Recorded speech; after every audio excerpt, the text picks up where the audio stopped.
Good evening, ladies and gentlemen.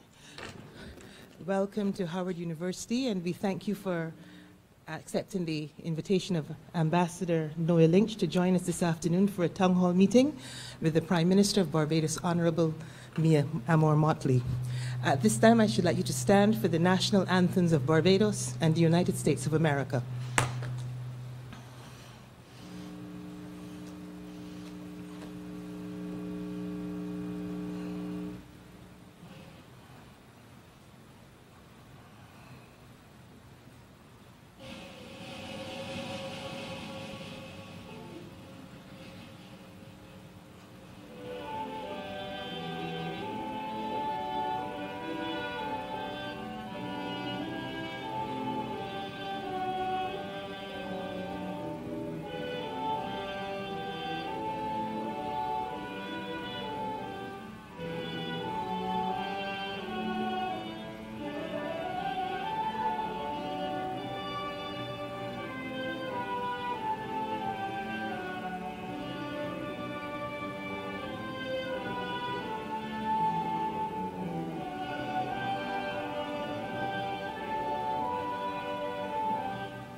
The national anthem of the United States of America.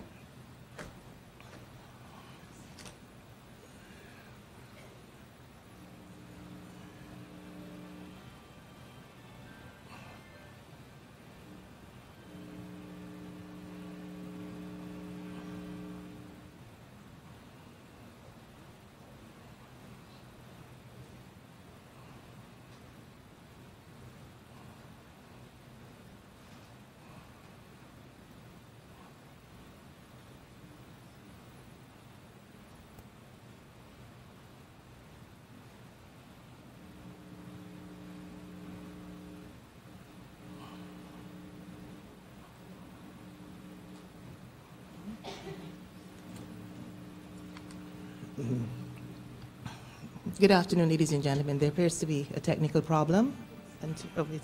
And I should like to invite all of the Americans to lead us in singing the national anthem of the United States of America, the Star-Spangled Banner. Please lead us. Thank you.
Wonderful. Thank you.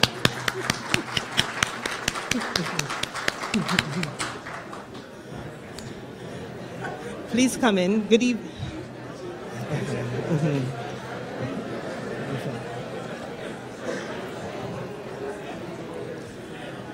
Good evening.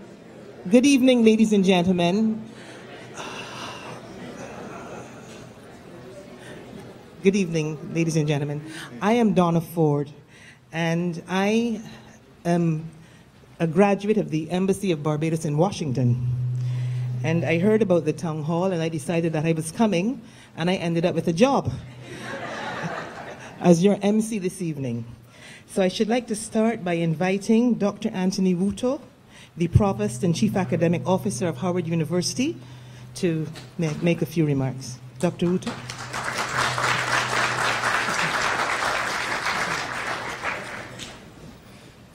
Good evening. Madam Prime Minister, distinguished ministers, members of the Diplomatic Corps, friends all. It is my distinct honor and pleasure to welcome you to Howard University on behalf of Dr. Wayne A.I. Frederick, the 17th President of Howard University. Howard University recently celebrated our 150th sesquicentennial anniversary. As a matter of fact, several of our schools and programs, the School of Law is celebrating its 150th gala this evening, and so I will have to excuse myself to leave. We're actually seated in the auditorium of the College of Medicine, which celebrated its 150th sesquicentennial last year. Nearly since the beginning of the founding of the university, Howard has been an international institution, welcoming students from throughout the African diaspora, the Caribbean, and indeed from throughout the world. Some of our most distinguished students have been students of Caribbean origin, including those from Barbados, many of which are with us this evening. And so we certainly, as an institution, are pleased to welcome you this evening, to welcome Madam Prime Minister, and to also encourage you when we think about young people and their education and preparing them for their futures. Howard has had a long history of social justice, has had a long history of preparing people for futures in almost every profession that you can imagine, from law to medicine to pharmacy to social work to engineering. And so we certainly look forward to continuing to collaborate with the Bajan people and with the government of Barbados to do whatever we can to continue to support education of all of our people. So again, welcome, and I wish you a good evening.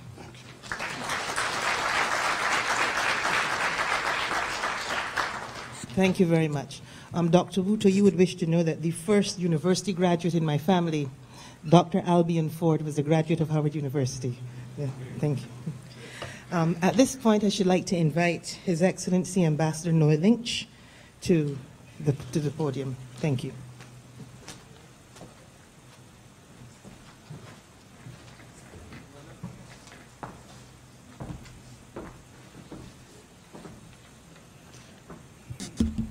Good evening to you all. Madam Prime Minister, Attorney General Marshall, Mr. Kirk Humphrey, or Minister of Maritime Affairs and the Blue Economy. Of course, Dr. Anthony Wuto, the Provost and Chief Academic Officer of this distinguished university.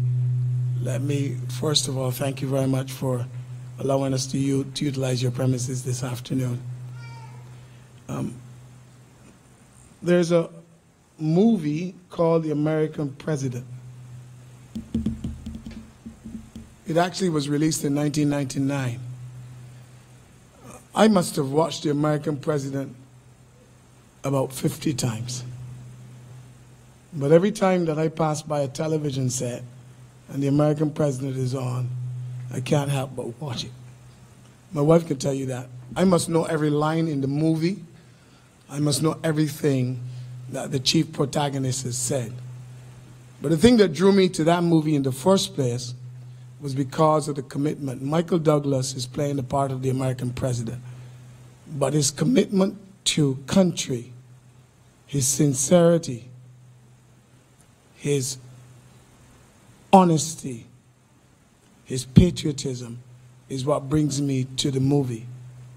I mean, I like politics and I like the cut and thrust of the debate of politics, but he exudes this sincerity and this commitment to making sure that the United States is the best country that it can be and that he can do all that he can to help his people. In many ways, that's the way I feel about Mia Motley. And that's the reason why I accepted this position to be here in Washington in the first place. I think that I want you to know the Mia Motley that I know. I've heard her speak 1,000 times. And if I were in the United States and I wasn't in this position, I would still be here this evening waiting to hear her speak. And I want you to know who she is and what she stands for. Now, in the past 10 months, this lady has taken on this position of Prime Minister of Barbados. Many of us who knew her before and had served with her, we thought that we knew what she had in her, but we were not even slightly aware of what was going to happen in those 10 months when she took up office as Prime Minister. She has taught us some very simple lessons. And I'm not talking about just economic lessons or rebalancing Barbados' economy. She's passionate that we simply need to live in a world that seeks to promote a more civilized global order, economic order, a world in which there's the absence of coercion, a world that respects a country's right to self-determination, a world that honors the proposition of fairness and that honors the best attributes of social justice. A world in which there is a respect for the principle of non-intervention, a principle specifically outlined in the charters of most international organizations. That's what she has taught me in the last 10 months, apart from fixing Barbados' economy. So this afternoon, I welcome you here to hear her words of wisdom so that you feel just as comfortable as Barbadians or people related to Barbadians or honorary Barbadians in terms of how she feels about our country. The other thing that's important to me in this welcome is that in many instances, when I came to this position, I mistakenly thought that it was going to be a lot about consular matters and bilateral matters and multilateral matters. But I've come to realize how critically important the diaspora is living in the U.S. and all over the globe are to the development of our society back home. There's simply too many intelligent, talented, successful people and people of Caribbean heritage residing all over the globe who feel passionately about their Caribbean heritage.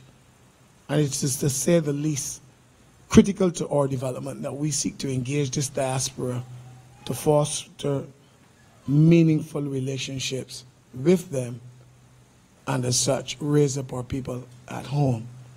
And therefore that's the other reason that I am here. The diaspora is critically important to our development fortunes. Ladies and gentlemen, you're in for a good ride. If you've never heard Mia Motley speak, if you've never seen her in person, if you just want to touch the flesh, right? You just want to touch the flesh, I guarantee you that you're going to leave here much more inspired than when you came. And therefore, on behalf of all Barbadians, I want to welcome you this evening to this town hall. Sit back and relax and enjoy the ride. This is going to be a development ride like none you've ever considered. Thank you all for coming, and good evening. I'm obliged.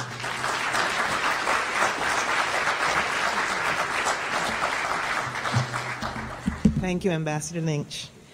At this time, I should like to invite Mr. David Thompson, the president of the Barbados Association of the Washington, D.C. area. And yes, his name really is David Thompson. And he's also from St. John. So, Mr. Thompson, I invite you.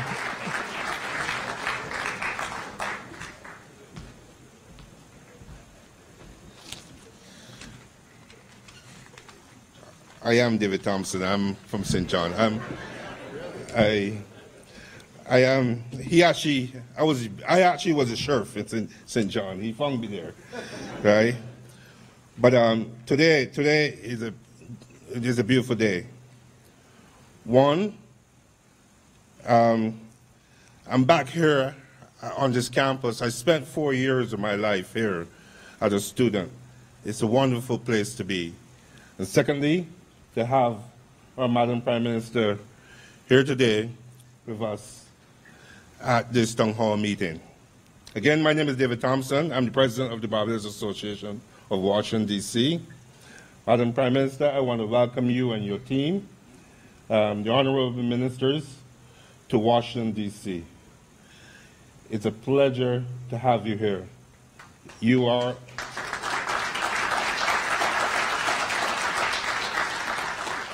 a vision of grace. Thank you. I also want to give a hearty welcome to the Diplomatic Corps, distinguished guests, my fellow Barbadian, Howard University staff and students, and my CARICOM brothers and sisters. Thank you very much for coming out, and I welcome you here to our town hall meeting. Madam Prime Minister, we worked hard over the years to build a solid relationship with the embassy. And Donna Ford, you can testify to that over the years. And we will continue to do that. I also want to stress that the Washington, D.C. diaspora is willing to step up, willing to give, willing to contribute in making sure Barbados is back on its feet again. And whatever, we will be in Barbados in 2020, I must say. And whatever happens to Barbados, we will prevail, I must say. Because one thing I know, that we are a small nation. We are a small country, but full of pride, very pride, strong country. So let's have this town hall meeting. Let's make it stimulating. And I'll welcome you guys all to this town hall meeting. Thank you very much.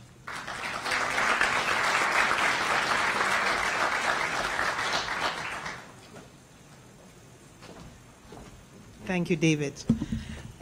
Ladies and gentlemen, we have a bonus this afternoon because as part of the Honorable Prime Minister's delegation, we have two other ministers, Honorable Kirk Humphrey, the Minister of Maritime Affairs and the Blue Economy, and Honorable Dale Marshall, the Attorney General and Minister of Legal Affairs.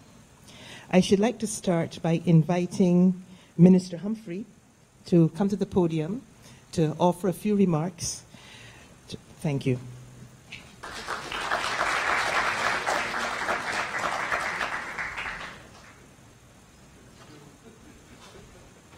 Good evening, everybody. Good evening, Prime Minister, of course. I decided I had to touch the Prime Minister first because it would seem to me, based on the ambassador's comments, that is my way to glory. A special good evening to everyone in the audience, and thank you very much for coming out. I want to begin a very special good evening, of course, to the Provost left, but a special good evening to him. We spoke very briefly just now in the back room, and it struck us that his features were very much Barbadian. I should say our features really and truly may be Ghanaian, if you told the story accurately. And as I stood there in the room, it occurred to me in large degree that the story of who we are as Barbadian people, as Caribbean people, started there in Africa. And we were, taken in many ways, transplanted in other ways. But our roots, when we moved to the Caribbean, became Caribbean strong and very, very deep. And while in the Caribbean, I think we infused those roots with a mix of music and magic and rhythm that defines Caribbean people. And we are, after all, Caribbean people. And those roots extend really far. And our branches reach into other islands in the Caribbean. They reach across shores and oceans and deserts. Barbadian and Caribbean people are to be found everywhere. But I have a view that a breadfruit tree is a breadfruit tree wherever you find it. that we are Barbadian people. And I just want to say a few words really about our country and this country that we live in, and the country that now calls to you. And for those of you who are Barbadian, you would understand, but those who are not Barbadian, I want to tell you the story of who we are very briefly in story, really. Those of us who are Barbadian know that every time we feel sick as children, when we were young, that if it is a toothache, a backache, an earache, your mother would throw Alcalado, glacial on your head, and rub it on your chest. And that was the cure-all for everything you could possibly have. Those of us who are Caribbean know too that when we sit at a table to eat, that whatever was on that table to eat, you had to eat it. And that you had to eat all and you couldn't leave back none neither. But above all, we know that our mothers would say, if you start to cry because you've been forced to eat, if you don't stop crying, I can give you something to cry for. And that is the story of who we are. But our country now, our country Barbados now cries out to you. And the reason that our country cries out to you is simple. I mean, in the last few years, our country went through a very, very difficult period. And we saw a country that was known to pay its bills become the third most indebted country in the world. And we saw a country that had respect for the rule of law over the last few years lose that respect as well. We saw a country engaging with poverty in ways that were outside of the Barbadian understanding. Our country over the last few years, and it doesn't sound a lot like who we are as Barbadian people, but it came to be the reality that we faced as a country. And I would not want to suggest that the entire story is bleak, because in the last 10 months, Barbados has been able to do some transformational things. And the reason that we have been able to do those transformational things and the things that we've achieved in the last 10 months really and truly sits right here in the middle of this room in the presence of the Prime Minister of Barbados, the Honorable Mia Motley, who is an outstanding woman by any measure. And I should say I'm very, very, very thankful for the last week or so that we've had the opportunity to travel together. We were in Montreal and then Toronto, and we've attended several meetings during the course of the time we were there and several meetings here. And I said to her, I think last night or the night before, because apart from working, the Prime Minister works all through the day, all through the night. And while I would say, Prime Minister, I'm tired, she said, you're the youngest on the delegation. And you need to do some work. But anyway.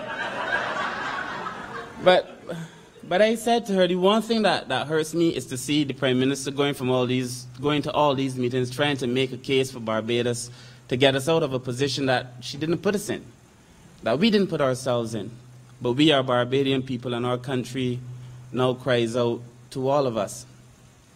And so next year, in 2020, when the official gathering starts and the call comes out to you, we're asking the Barbadians to come home. And of course, if you're not Barbadian and you want to come, you are more than invited to come too. But our country calls on you to come home. In this moment, really, to take a pause and to help us prop the country up. And some of us will party, of course, but beyond that, to help us rebuild the country, because Barbadian people know how to party too. But help us rebuild a country that we really love, and that a country that has given so much to us over the last few years, well, hundreds of years, because that is who we are as Barbadian and as Caribbean people. And therefore, I know when the call is made that you will come, because it is written into our pledge. You pledged allegiance to your country, Barbados, and to its flag, and to uphold and defend their honor. And by all of our living, to bring credit to our country and our nation wherever we go. So I know that you will come home. And as I close, there is a song by Emile Straker that all Barbadians know. Beautiful, beautiful Barbados, gem of the Caribbean Sea. And he says, come back to my island, Barbados. Come back to our island and to all of we. May you all have a wonderful evening, and we'll talk again very soon. Thank you very much.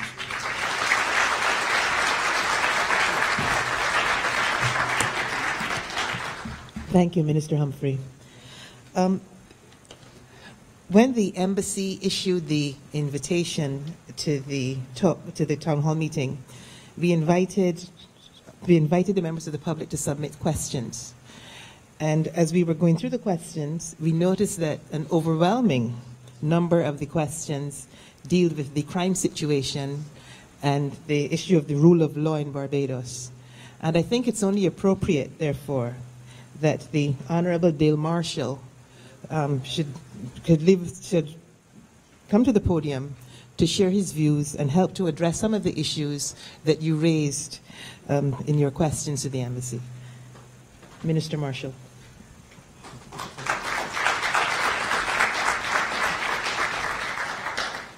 Thank you very much, Donna. Thank you for your warm welcome. Donna reminded me that I met her in Washington, D.C. many years ago. At that time, I either had hair, or such gray as I had was not gray. The Prime Minister often remarks that she is a bit of a slave driver. In 52 days, we'll be celebrating, I think, the first anniversary of our election. I can assure you that on the 24th of May last year, I was a robust-looking young man. And there are pictures on Facebook to prove it. In Barbados, we have a description of people who look a little bit less than salutary. I don't know if you've heard it. They say that you look popped down. It sounds like you've heard it.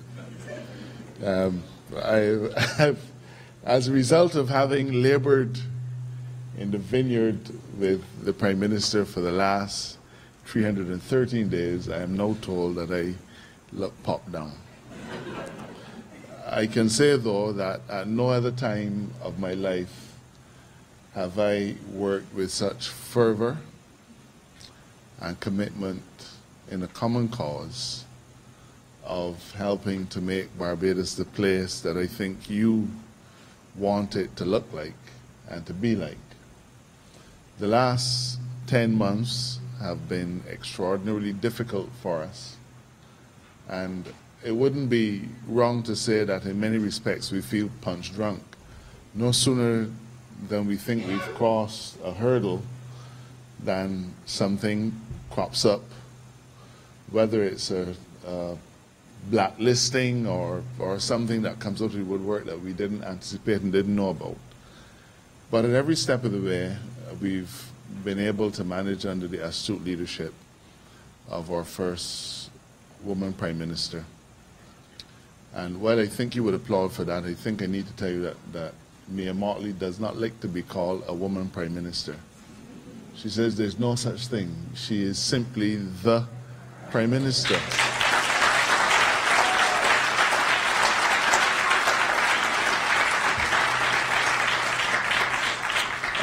We have lots of names for her. None of them I would tell you, but Kirk and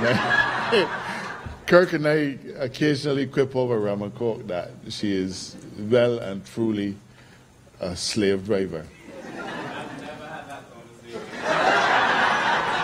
Well, now I know who I can count out, who I can count out of my inner circle.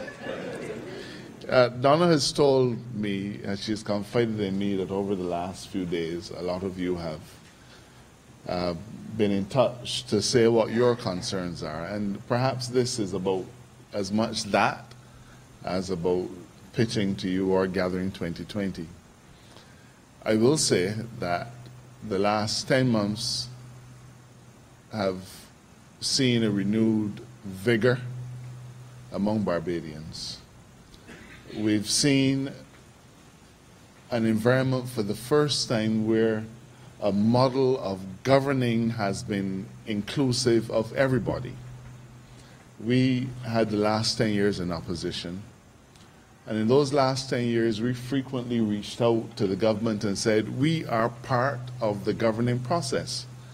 You can't treat us as if we were in the sidelines. We are part of the government, constitutionally and otherwise. And our entreaties were treated with scant respect But in the last 10 months, we began to govern Barbados in a way that demonstrates that governing is not about partisan political alliances, but about what we can do together as a people. And I know that some of you have been disturbed about many of the things you have been reading on social media and otherwise about the crime situation in Barbados. And I need to tell you that the Prime Minister did not invite me along to make this pitch. It just so happened that I happened to be in Washington at the same time as she was. But she felt that there was some opportunity for me to give you some assurances about what we are doing in our homeland to ensure that Barbados is a place that we can be proud of. No doubt we've had some challenges.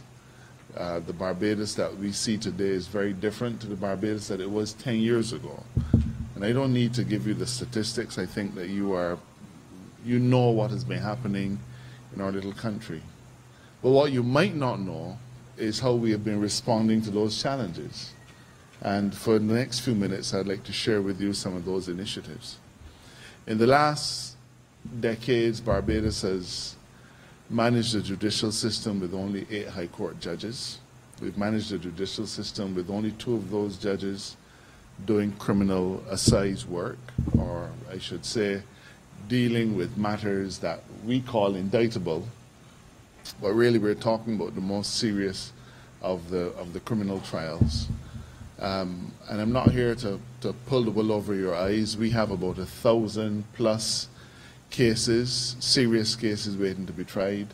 We have about 70 murder trials waiting to be tried. And this is what we came to government and found. The Prime Minister, as the person who holds the purse strings, has given me the resources as Attorney General to ensure that we increase our High Court bench from 8 judges to 13 judges. And in addition to that 5 that we've added on, she's also given me the resources that we need to add on an additional 3 temporary judges so as to be able to reduce that backlog. One of the challenges that we've recognized that we face is that there is a young criminal element in Barbados who have approached things in a way that is callous, in a way that we simply do not recognize. Many of us balk at the fact that we now have individuals who are 19 charged with homicides. We have individuals who are 21 charged with homicides. This is not the Barbados that we had when you left. My mission is to try and restore it, though, and I promise you that I train every sinew on a daily basis. So we're increasing the number of judges so as to be able to ensure that our criminal trials go through the process in a way that not only serves the people of Barbados, but serves to send a signal to those who are involved in crime that crime does not pay. It isn't often that I say something that resonates with the Prime Minister. Not at all. In fact, most times she ignores everything that I say. But she did whisper to me that she's adopted what I've been saying over the last few weeks to the criminal element. Do not test or resolve.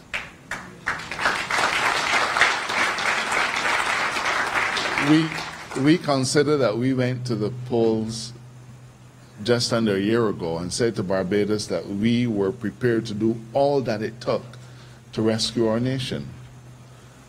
But that didn't just relate to economic matters. That related to all of our social issues. It related to the issues that help to weaken our country from what we know it to be. And a lot of that has to do with crime, a lot of that has to do with the failings of our social services. The Prime Minister, and I only have a few minutes, so I know in the question and answer we'll talk about it, but the Prime Minister has committed to giving the country the ability to invest in our resources, to invest in our young people. One of the things that was said to me that stirred my intellect, if I have any, was that it is better to bend a boy than to break a man. And, you know, that has stayed with me over the last few months. We have a unique opportunity now, not just to save the economy of Barbados, but to save the society of Barbados. And I'm proud to be a part of a team, and Donna Ford is getting up. That tells me that I have to sit down. But I am proud to be a part of a team that is focusing on that single-mindedly. Let me just share one last thing with you.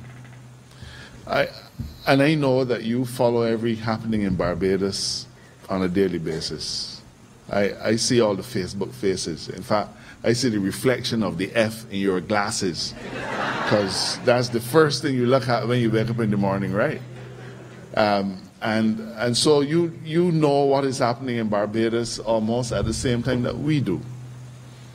And if there's one thing that we have to thank the Barbadian public for, is the patience that they have demonstrated with us as a new government.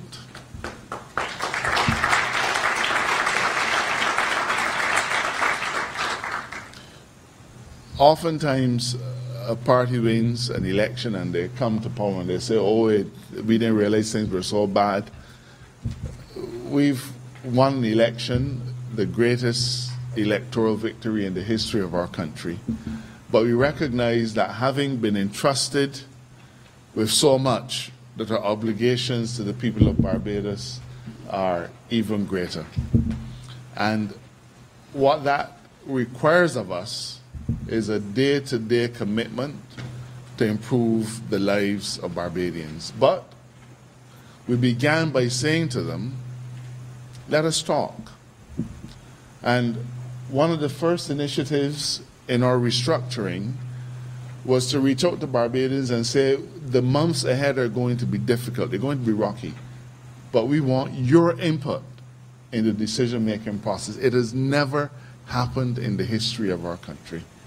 And we had over 5,000 Barbadians participating in a survey that assisted us in making strategic decisions as to how we should deal with central government, how we should deal with our statutory corporations in terms of how we staff those agencies.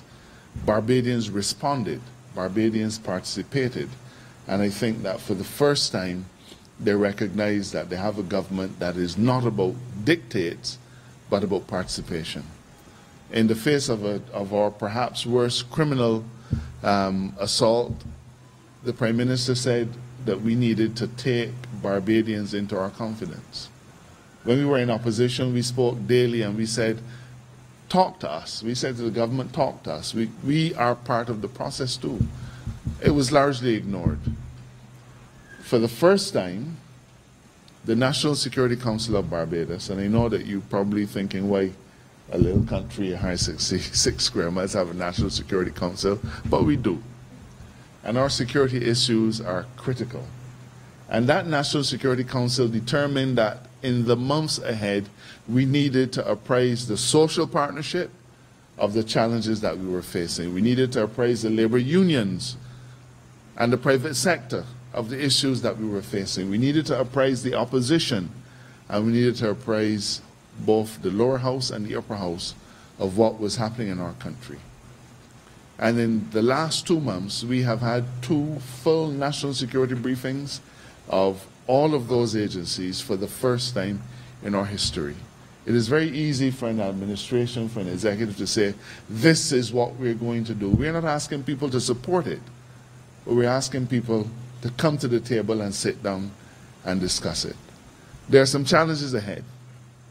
We are having difficulties with an increase in firearms on our streets, but we're tackling that as well. We are, for the first time, putting additional scanners so as to be able to fully scan all of the containers that come through our ports.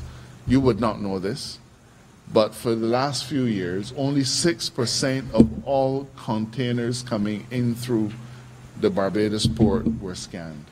94% were not scanned for firearms and drugs. It is costing us $40 million to put those resources in place. And my constituency is in St. Joseph. And I would prefer that the Prime Minister could give us that $40 million to fix Horse Hill, to fix the clinic, and to, all of us would prefer if we could devote that $40 million to dealing with day-to-day things that touch our constituents' lives. But there are some bigger issues, Prime Minister, and we're with you on this, that bigger issues involve the safety of all Barbadians. Because if Barbados is not safe, then it doesn't matter if Horse Hill is well paved or not. I think that I've trespassed too much on the time of the moderator, but you can rest assured that I'm not going anywhere because I can't leave. I came in the same car the Prime Minister came in. And I look forward to an interactive session with you. Thank you very much.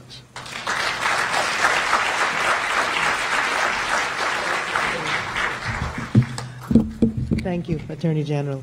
And as he indicated, he'll be here so that you can also touch his flesh, not only the Prime Minister's flesh, to ask some questions. Ambassador Lynch is depriving me of the opportunity to introduce the Prime Minister. He has indicated that he would like to come again to the podium, and I'd invite him to come to introduce the Honourable Prime Minister. Thank you. Well, good afternoon again. Well, this is the way it had been worked out in the first place. So just let's get back to the script. But let me also say, the last time I was here at the podium, I really neglected to introduce to you a number of our very distinguished guests this evening who have joined us. First, I want to introduce Mr. Larry Palmer, who is a former U.S. ambassador to Barbados, who's actually joined us, who's the dean here at Howard and has actually joined us. I also want to introduce you to Sir George Allen, who is here, a distinguished Barbadian, who is here with us and who's joined us. The Honorable Elizabeth Thompson, who is our ambassador to the United Nations. The diplomatic corps, my colleagues, some people who we share bread with almost every day. Sir Ronald Sanders, who is the ambassador from Antigua and Barbuda, and his wife.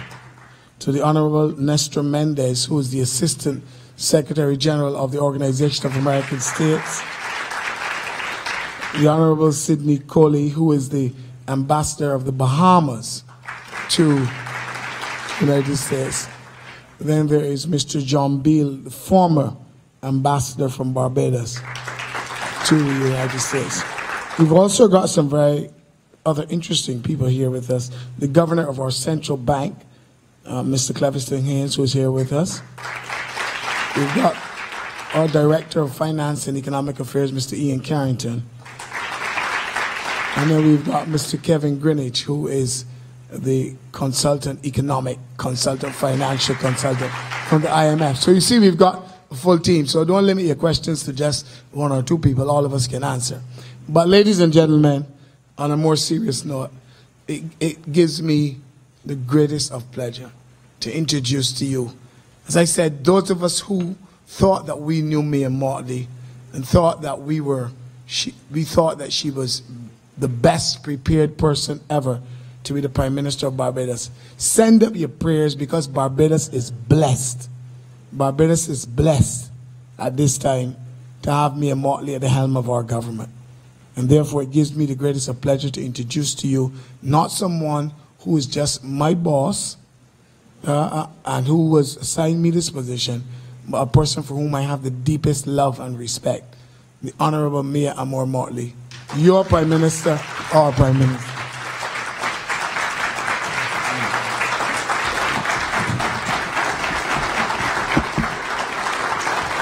Thank you.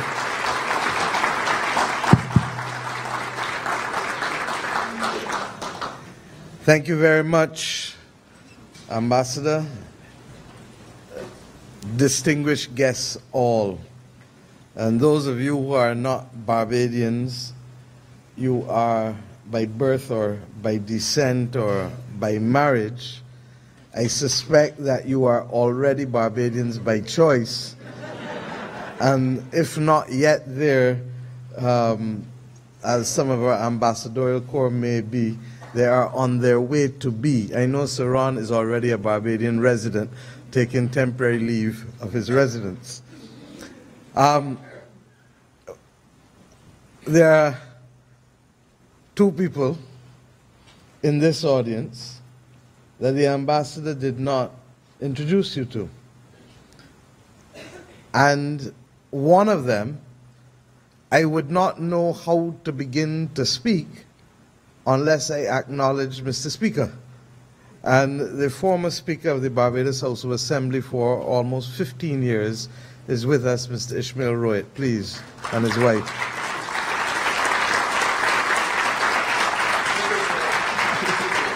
And that's what I say, and his wife. And the truth is that Mr. Speaker was my neighbor as the Member of Parliament in Bush Hall. We shared the community of Bush Hall, and therefore I don't only have fond memories of him as a former Speaker of the House, but also as a former Member of Parliament who helped me lift heavy weight in Bush Hall, as I helped him lift heavy weight in Bush Hall.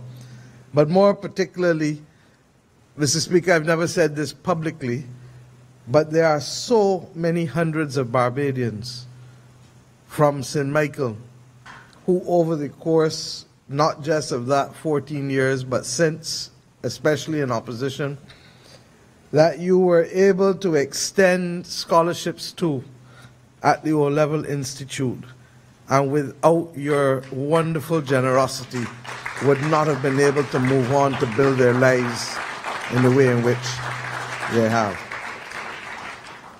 And then the other person is who allows me to stand up here with a little confidence, because she, along with the whole team, helps us pay the bills. And it is Petra, who is in charge of tourism marketing and who has done, Petra Griffith, having done wonders in the United Kingdom. She has now come to the United States of America, and our numbers at the in and from the United States of America are for the first time threatening arrivals from the United Kingdom with respect to our performance. And Sally is here from the IDB. I'm now seeing Sally Yearwood, who's joined us in the IDB Caribbean Constituency Council. So I can go on and on because there are a number of faces. I see our distinguished brother Earl Phillips from the Transport Workers Union out of New York. Clearly people have come far from New York, as Liz has, as Petra, as Earl has. And then there are those like Hillary, who continues to be a Bajan by descent and working out the excellent work that they're doing for us in the diaspora. And there are so many doctors and people, and I see everyone here. Trust me. But you know, people ask me, why are you doing a town hall meeting in Washington, D.C.? People from Barbados do town hall meetings in New York. They do town hall meetings in Toronto, as we did on Monday night. Montreal was not normally on the cards, but we did Montreal on Sunday night. And it is really because, you know, being good Christians, we were taught that where two or three are gathered, that the foundation of the church is built. And it became apparent to me that we need to be able to engage with you and to listen to you in a more structured way in this city and those in the surrounding districts. Because over the course of the last 10 months, I've had an opportunity to see some of you, to meet with some of you. And Kirk and the AG were absolutely correct that this effort is an effort that requires us all. I also had a desire to share the same platform with David Thompson in a room clothed in red.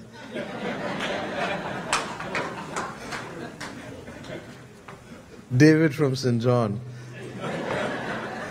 And I thank you for your leadership of the Barbados Association and for working with us when I did my first trip here as Prime Minister in June. The ambassador, Ambassador Hart, as he then was gracious enough to arrange for me to meet a few Barbadians, and we met on that occasion. And I promised then that I would have this kind of engagement for you. I know that some people believe that promises are not often kept by politicians, but I'm able to say promise made, promise delivered, and hence this meeting this evening. But this has been an intense journey.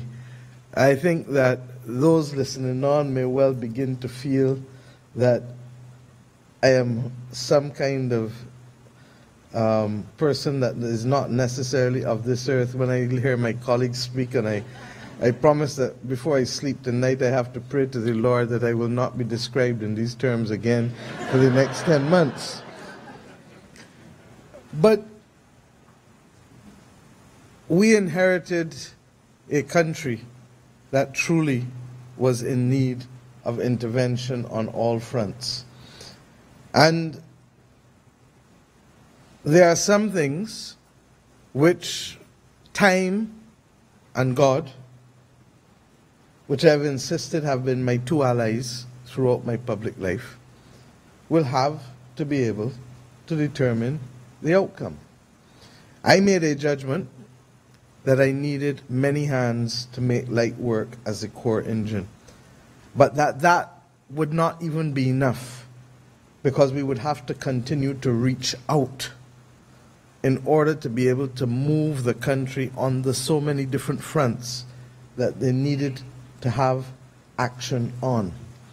There was no doubt that the most urgent was the economic. There was no doubt that the reserves were what they were, just about $420 million, on the eve, in fact, 1 week from the start of the hurricane season, against a background of rising oil prices, and in circumstances where it would cover only 5 weeks of import cover. There was no doubt that the trajectory had been downwards for 4 years. There was no doubt that our debt was, in fact, at 154%. And by the time we had our first meeting within the first week with the debt section and the Ministry of Finance, we discovered that there was another $1.9 billion in arrears owed to all kinds of entities, carrying our debt and arrears to the ghastly amount of 171% debt to GDP ratio. Barbados had the third highest debt to GDP ratio in the entire world. There was no doubt that institutions were literally suffering from an inability to do and perform their core mandate, from the Transport Board to the Sanitation Services Authority to the QEH to the schools, and I can go on and on. But I haven't come here this evening to record that which many of you may have heard during the course of an election or at the beginning of an election. What matters most is what has happened on the journey since we have started. And the journey has been interesting. It has been intense. If I had to use one word, it would be intense. But it has also been rewarding, because we are seeing that there's a correlation between effort, commitment, and discipline and outcome. And that in and of itself gives you the energy and the ability to say to people, let us stay the course. We are passing the right road signs, and ours shall be a journey well made if we continue on the path. I have used the analogy over and over, and I feel almost intimidated doing so in front of you, Sir George, and the many distinguished doctors in this audience. But I've used the analogy that people know and are most comfortable with. That if you have been sick, or you've had an infection and you're taking antibiotics, After the first few days, you start to feel better. And you say, let me try a thing. And all of a sudden, you forget that you're supposed to take the tablets if you're anything like me. And you have to remember to take them. And you have to remember to stay the course. Because if you don't stay the course, the underlying infection or the underlying problem will not go away, and it will continue. So, we are clear that the country cannot recover from a lost decade in 10 months. But we are equally clear that the character that we are, the resilience that we have exhibited as a people, the capacity to rise to the occasion, as we saw this evening in the raising of the American national anthem, in spite of all of the eventualities and odds, that we are capable of doing it. And if we are capable of doing it, then we need to understand what it is we are facing and how we are going to reposition the country on every front to be able to make that definable difference. We chose that the children of independence, whom we are, cannot come to the task of leadership without understanding that what Grantley Adams and Errol Barrow fought for was to be able to give us voice and to give us agency and to allow the dignity of our voice and the dignity of our agency to inform us. And that is why the Attorney General spoke so eloquently just now about the manner in which we have undertaken the task of governance, because you cannot seek to raise a people and then forget that they are an important part of the equation with respect to how we are going to govern our nation and how we are going to make many hands make light work. We know it. We know it instinctively. And I keep saying, if I try to lift this thing on my own, or a heavy table, you're going to say, well, you won't hurt your back. But if I call enough people and we sit down and we say, okay, let's move, and we lift together, you say, what else you got to lift? Because you accept that you still have it in you to carry the load and to make the distance. And that is where we are today. So that because we live in a world where instantaneous gratification is the order of the day, instantaneous communication is the order of the day, it becomes all the more important to remind us of who we are and what we were raised to be, in order to allow the characteristics that matter to guide us on the journey that has to be made.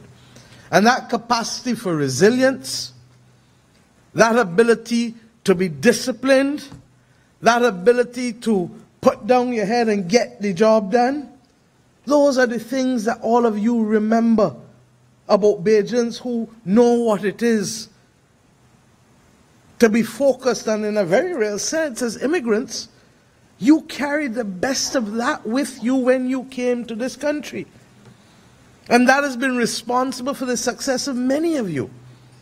But we've also got to learn how to bridge the natural creativity that we have, that regrettably in the colonization of our lands was meant to be kept outside, or in the home, or in places where we were gathered informally. That's where the calypso came from. That's where the natural pecan comes from. And what we are learning as an independent nation is that many of the things that spark that creativity and that confidence became muted when you enter into the church, or you enter a workplace, or you go into some kind of structured environment. And we have to be able to marry the two. How do we keep the core of who we are in terms of resilience and dedication and commitment and hard work and that inner confidence and tolerance, because Bajans are some of the most tolerant people you will ever meet any part of the world.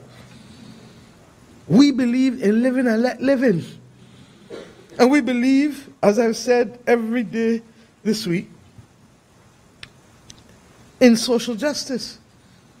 The only thing that matches our commitment to fight for social justice more is our commitment to education and ownership of land.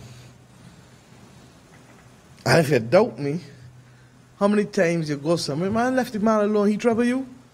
Or, man, what are you doing? And we go for the underdog as our way of exhibiting our commitment to social justice. But that has to be married with the confidence to stand erect and the confidence to say who we are and why we are here without being in your face and braggadocio. Because at the end of the day, nobody is going to give us anything out of pity in this world. And we have to be able, therefore, to articulate where we are going and what we want to do on this journey. And in a very real sense, that's what my government has set out to do. We've said that by 2030, we want every Barbadian child to be able to be given the chance to be bilingual. And now that I have so many OAS ambassadors in front of me, I am tempted to digress for a second and to say to you that I would much rather be coming to Washington, D.C. to meet with an organization of the American states that is committed to a single purpose in the next decade: the ability to have every person from Alaska down to Chile be able to be given an opportunity to be bilingual, if not trilingual, rather than coming to the OAS to discuss whether its charter is still intact or not. But we want, by 2030, without prejudice to that, to give every Barbadian young person under the age of 18 the opportunity to be bilingual, to be able to swim, because never ever in our future must the ocean be a barrier to our engagement in the world, physically or literally. And we feel strongly that at the same time, if we expose them to sports, they learn the virtue of team building. And if we expose them to an artistic discipline, they learn the very creativity and tolerance and empathy to which I just spoke earlier. And finally, to be given an exposure to the basic rudiments of entrepreneurship, because we must be prepared to take risks to earn our way throughout our life and throughout the world as a people.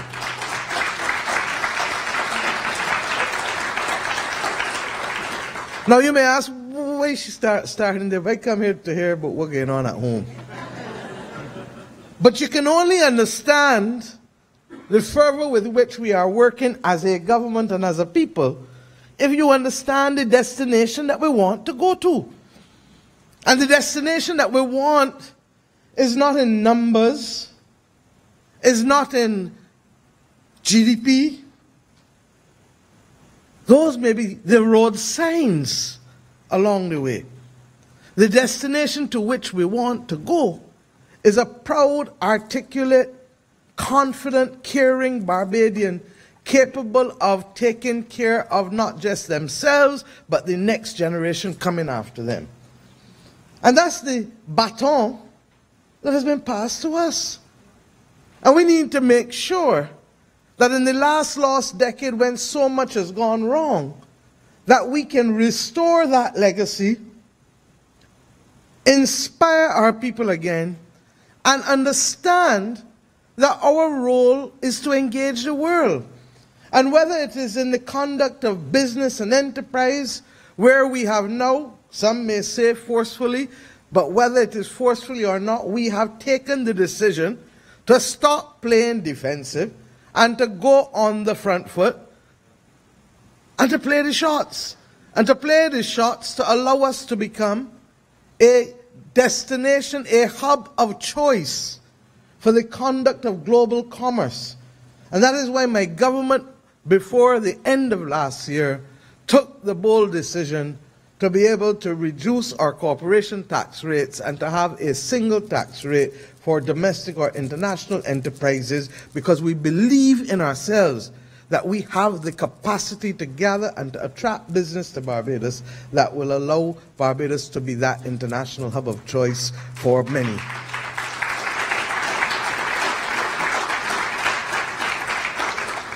But it was that same confidence that we want to pass on to our young people that caused us also in July of last year, not because of an IMF program, not at the request of the IMF or any other institution, but to make the decision that, look, what is it that got us in this position?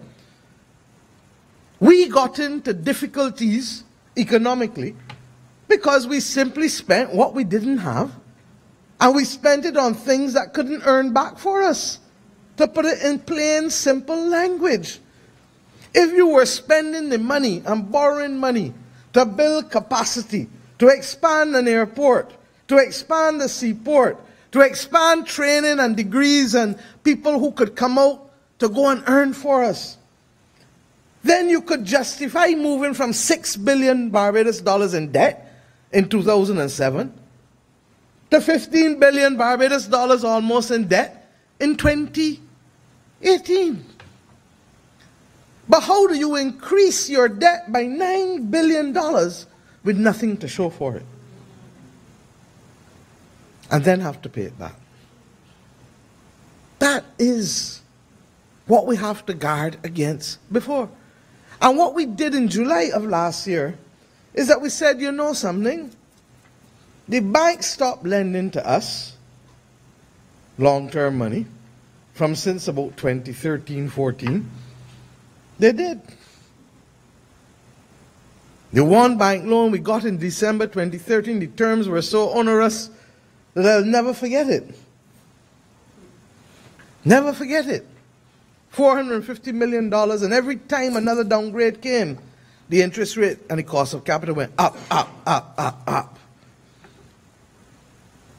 The bank stopped lending to us long term. They'd only give us 90-day money,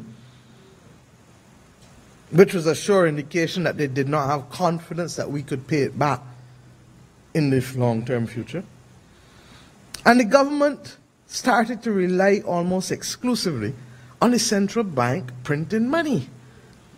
And the central bank moved from zero amount of money and paper held in government paper, zero in 2008, to 2.3 billion almost by last year. 2.3 billion, 2 billion in government paper and just about $340 million in government overdraft. And my government took the decision that, look, in July, with less than 3 months in, that we're going to amend the Central Bank Act and reduce the cap on the overdraft from 10% to 7.5%.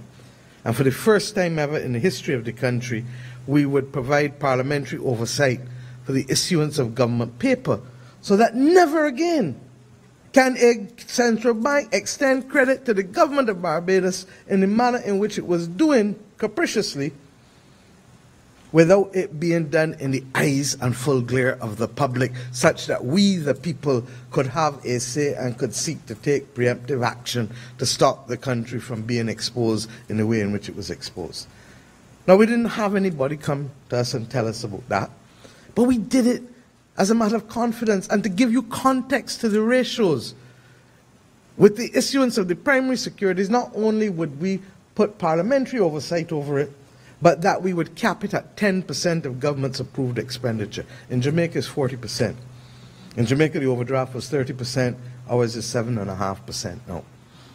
So that I tell you these things, because if you don't believe in yourself and know where and you can go and what you can do, you are liable to put yourself in trouble. And people are liable to treat you in a way as somebody who is really timid and peeping up under the self. And we know what happens to people who peep up under the self at home. But it isn't only confidence that we want to put in that young Barbadian of 2030. We want them to care. Because if you don't care about people, you can't live good on 166 square miles. And even though my government has sent the clear signal, and I'm happy to have Minister Kirk Humphrey with me because he has become the first Minister of Maritime Affairs and Blue Economy in the Caribbean. And we've appointed him as such because our marine space, our water around us, is 400 times the size of the rock. 400 times the size of the rock. And chances are, in our lifetime, under the UN Law of the Sea Convention, the world will meet to expand those boundaries again. And when they do, there really ain't nothing between us and Africa.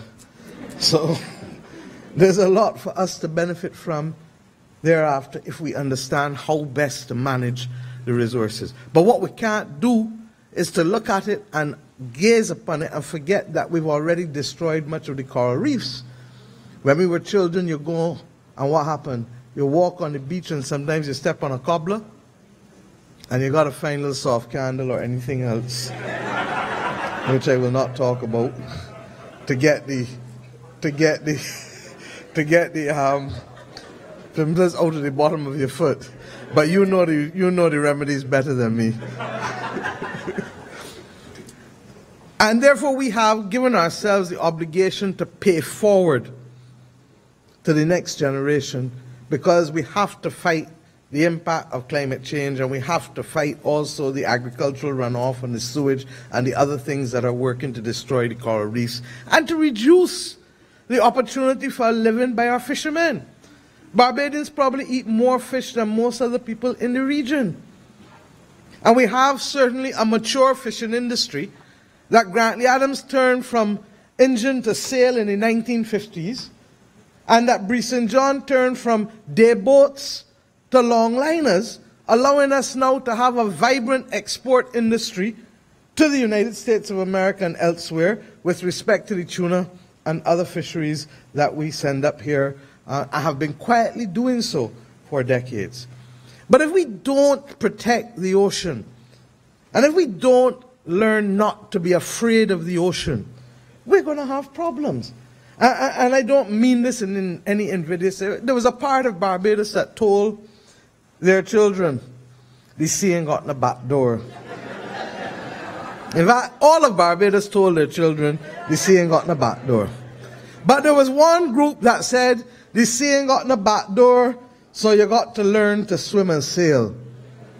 And there was another group that said, the majority, that the sea ain't got in the back door, so you can't go in the sea. And the majority was told that. But we can't engage the world, and I speak now to you at the center of a country that believes that it is still the leader in the world.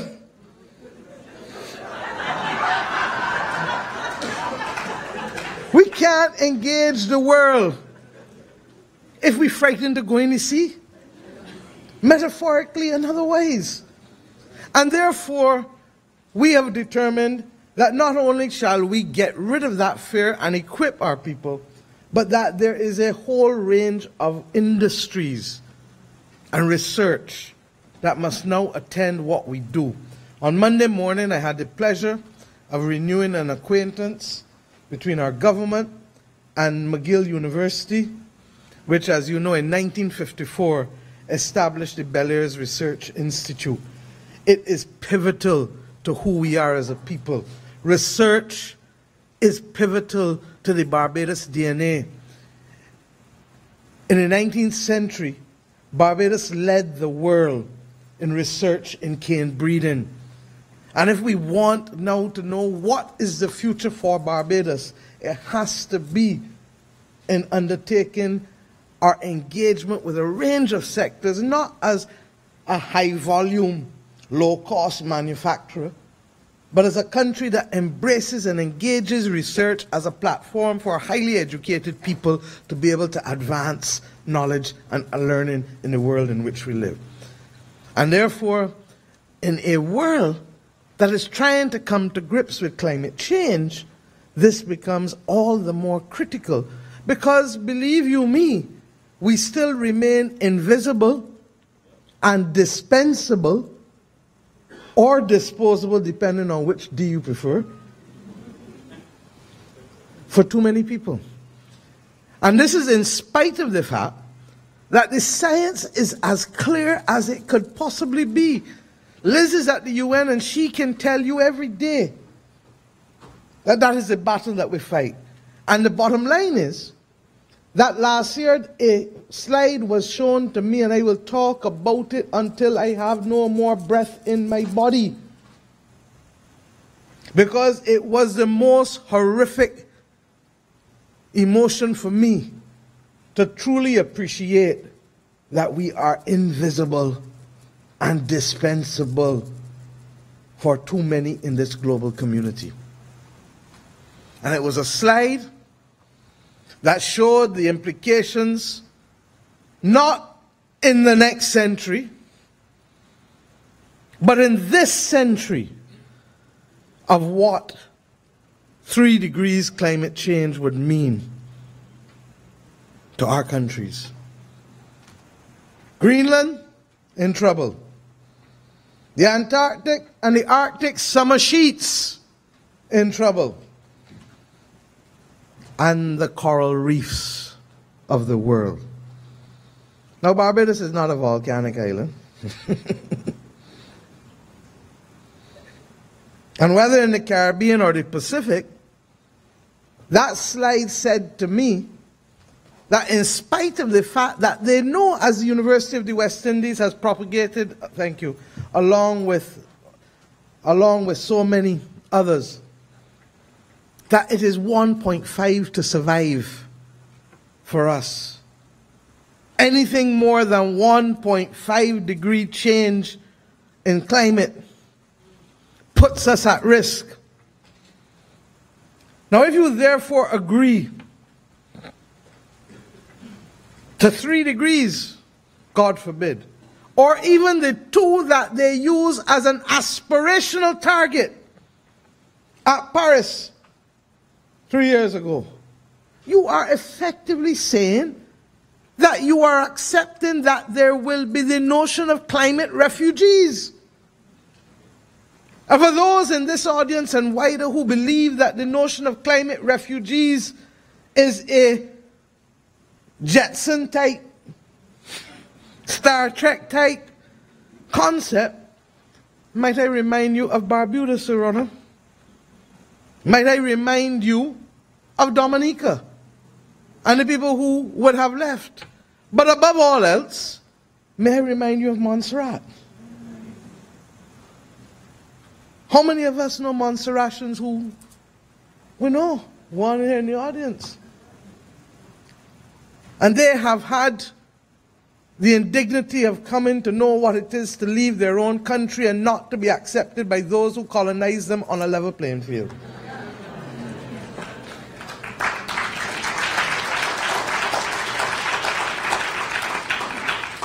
And therefore, if sometimes I appear agitated, forgive me.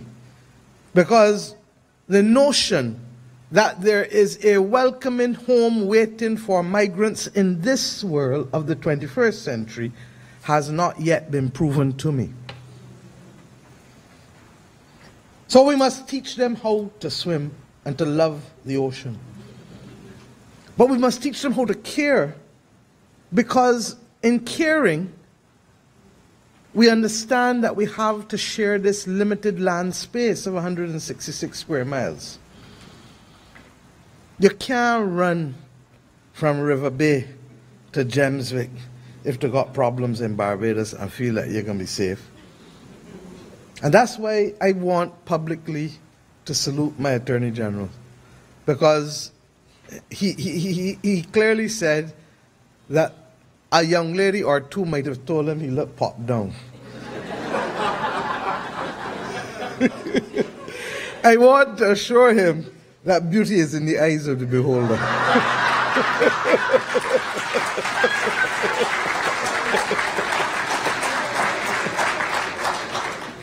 But for real, we have had, and he has had, a very difficult time along with me, dealing from the debt right back through to the fact that in the Caribbean, Commonwealth Caribbean, there's a shortage of draftsmen.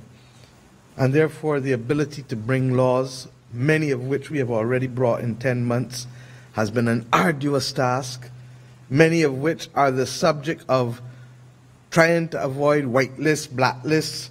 I keep saying that this black and white list, I don't know why they haven't learned from history, and let us go to a red and green list.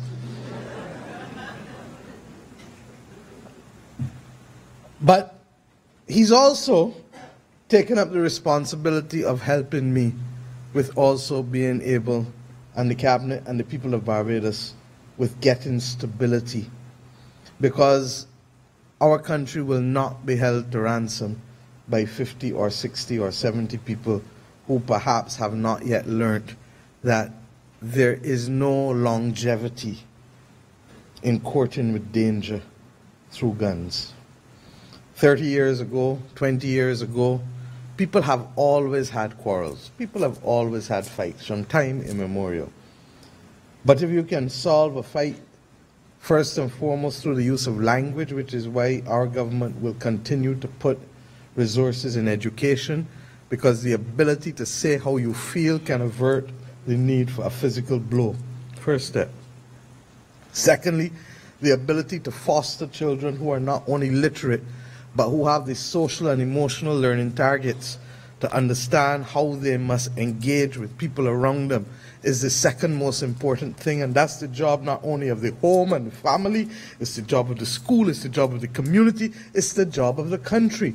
Because if we want to build a nation, we must raise a people. But equally,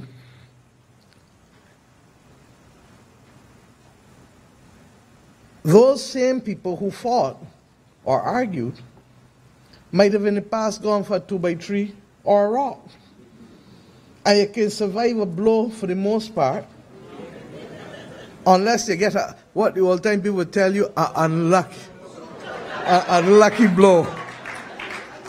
And the notion of an unlucky blow was really the utmost statement of confidence in the kind of people that we were. Because they could not contemplate that anybody would want to kill anybody. And therefore, there was no mens rea, as the Attorney General is reminding me. And the actus rea stood on its own. And hence, the person could not be convicted of murder, but at most manslaughter. And if provoked, or in self-defense, provocation, or full acquittal. But they told you about the unlucky blow. Regrettably, there's no unlucky shot. And we have to engage the global community on this. Nobody thought that in Christchurch, New Zealand, that we would have witnessed what we witnessed a few weeks ago. And the horror of it is more because people went to commune with their God. People went to commune. And if at any time your guard is down, it is when you are communing with your God. So that is a wider issue. And because we are not located on Mars or Jupiter or even Pluto, Barbados will regrettably, like New Zealand and all other countries in the world, even if not to the same scale as others, we will be exposed to those things that have come to be associated with a 21st century global environment as much as climate change is associated with it. And our duty, therefore, we will never be able to obliterate it in the world, but we must be able to minimize and mitigate against the worst consequences of a world in which nuclear weapons exist, and all of the stepchildren of nuclear weapons down to guns. But I speak also of being able to expose our children to sports. And it's about winning, but also being part of a team. And nothing taught us better that than cricket. Nothing taught us better that than cricket. The competitive spirit to win, but the understanding that sometimes A better second division team that plays as one will win as compared to a first division team of prima donnas. I want to repeat myself. No puns intended. But also to recognize that if you do not build a team spirit both on the field and off the field, your efforts will be to naught. And we thought that we were doing so, and it was in the other room that the AG was telling the provost, as we told him, that it is not beyond the prowess of Barbadians to bring glory to Ghana in the sport called cricket. But one of the first decisions, the first in fact, before coming upstairs with the Attorney General to meet the Governor of the Central Bank on that very first day of the 25th of May when we were sworn in, I made a decision to commit to the English tour at Kensington Oval in Barbados in January and February of this year. And I did so, confident that it would bring the numbers that it did, and thank God we had a 15% increase in our visitors in January and February from the United Kingdom.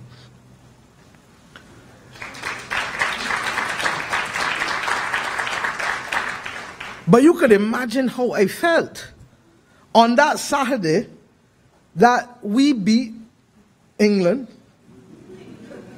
in 3 days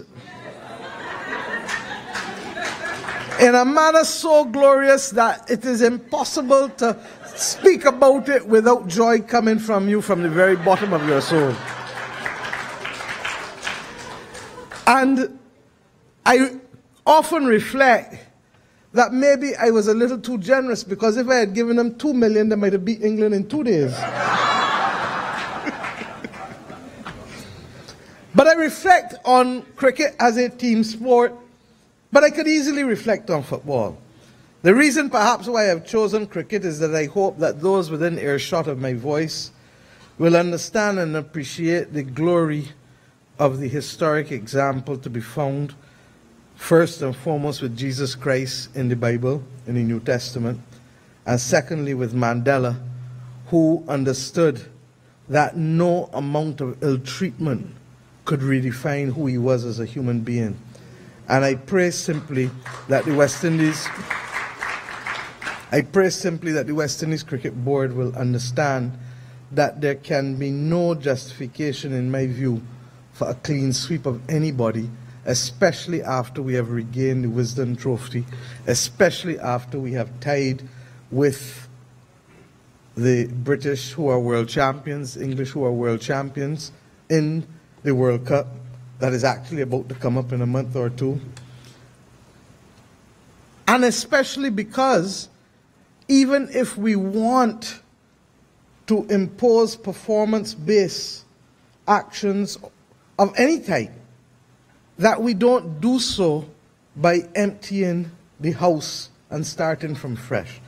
I have tried, as Prime Minister of Barbados, to live by a precept that some may not appreciate, and even some in my own party may not have appreciated.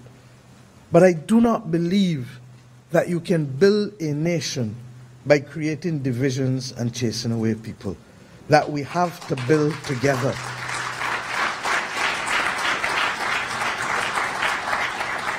And that is the example of cricket that perhaps we want to be able to take from our football, or any team sport for that matter, that we believe is critical to our people. And then I speak of entrepreneurship. They say a number of things about us that we almost started to believe as a people, and I've had to fight against. Because I belong to a political movement, not just a party, a political movement in the Caribbean that understood that our responsibility is about enfranchisement. About taking people who hitherto were excluded from the economic participation in the countries in which they live, and to create a platform for them to be able to participate not to be takers, but also to be shapers and to be able to benefit from the wealth. And by wealth, we don't mean cash or salary or even money, because for it to become wealth, it really needs to move from one generation to the next as a solid platform. But the first step to that is not to be frightened to take risk. And we were told that Bajans don't like business, that we were brought up in the heritage of those who wanted to become good professionals. I'm not sure that that is the example of Barbados at all. Because the example of Barbados that I know equally well are those who took the risk of sun or rain, took the hardship of moving their goods to town, not knowing whether they would sell one day or next, having to pack it up when the night comes, because there's nowhere for them to go and put the goods as a hawker or as a vendor. And when you start to really examine who we are as a people, then you realize that there's far more entrepreneurship taking place in our country, community by community by community, than we have ever given it credit for. We look into the glass and we say it is half empty, instead of looking and seeing a half full glass of entrepreneurship. Similarly, we were told that we don't like to be shareholders. But how do you have a credit union movement with $2 billion in assets and 120,000 people in members and don't have shareholders? If I count, that's almost a 40% participation rate in terms of shareholding with the population. Last time I checked, that would have to rank among one of the highest shareholder participation rates of any country in the world. But we don't look into the mirror and see that. And we go back to Errol Barrow's question of what mirror image do we have of ourselves? There are those who say that the entrepreneurship, and I'm sure the AG may tell me this too, is even larger than what the Director of Finance is prepared to count, because the Commissioner of Police stops him from counting it.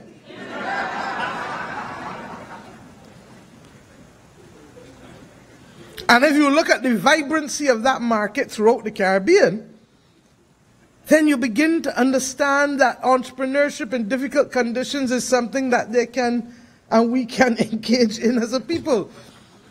The bottom line is this, that we have to take on the world. The world is our business and our business is the world. We can't be all things to all people. But we need to choose 2 or 3 things. And for us, it is going to be about medical services. And I've come to Washington, D.C. to tell you that, because perhaps from this university and in this town, I have met more medical practitioners and public health experts than I've met on almost any other discipline. And indeed, I had a great uncle who came here at the turn of the last century. I tell this story only in Toronto, that my grandfather was to do law. My great-uncle one was to do medicine, and he did it and came back home.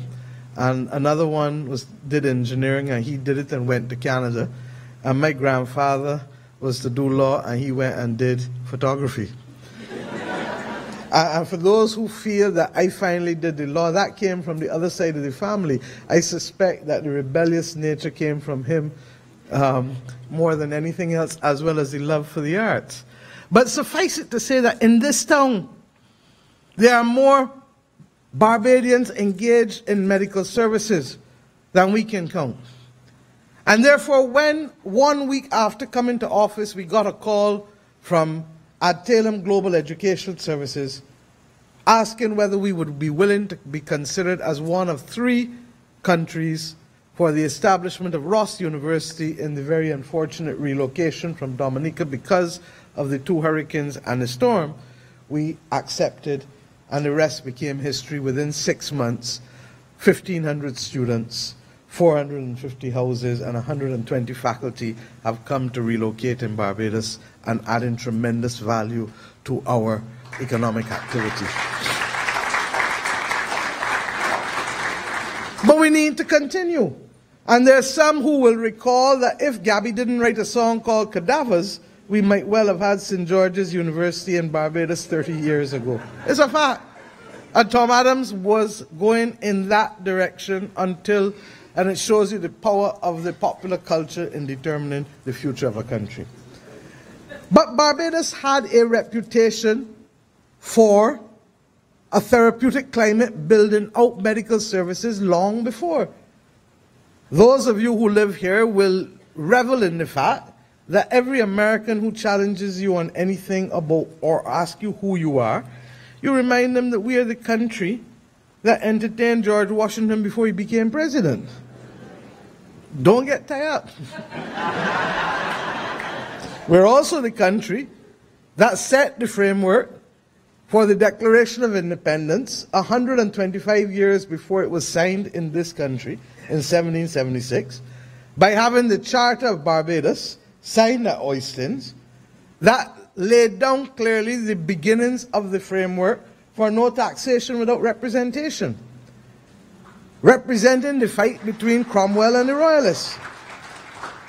So our history is long, even if not always pleasing to all of us, but it is long. And George Washington came to Barbados not because he intended to be a politician or he had heard about the Charter of Barbados. He came to Barbados because they said to his brother that he needed a therapeutic climate in which to recover. And one of the most interesting things is that as a young man, he reflected on how dignified Barbados was, and that for the first time in his life, he even went to the theatre. And that should do something to inspire us all to make sure that the Empire Theatre comes back into operation in the 21st century. But educational services is what we're also about. Codrington College offered a degree in Barbados from as far back as the 19th century in circumstances where the notion that 166 square miles could offer anybody, granted we know that it was very much discriminatory in who it offered, but the point is that for it to offer to anybody the ability to move from primary school to university education in one place was an amazing feat. And Barbados continues, whether to Ross or to the University of the West Indies or to whatever colleges and classes that are now coming there, we must be a hub for educational services in the Americas and the world as well. Medical services, educational services. But we've also set ourselves that by 2030, we must be that nation, and for the reasons that we spoke about earlier, that must have 100% renewable energy against the background of trying to be fossil fuel free at best and carbon neutral at worst. Why? Not because we even want it alone, but because we absolutely need it as a moral imperative because of what I discussed with you earlier with respect to climate change. I have spoken to you about us as an international hub for business. And then finally, allied to an international hub for business must be the resolution of disputes.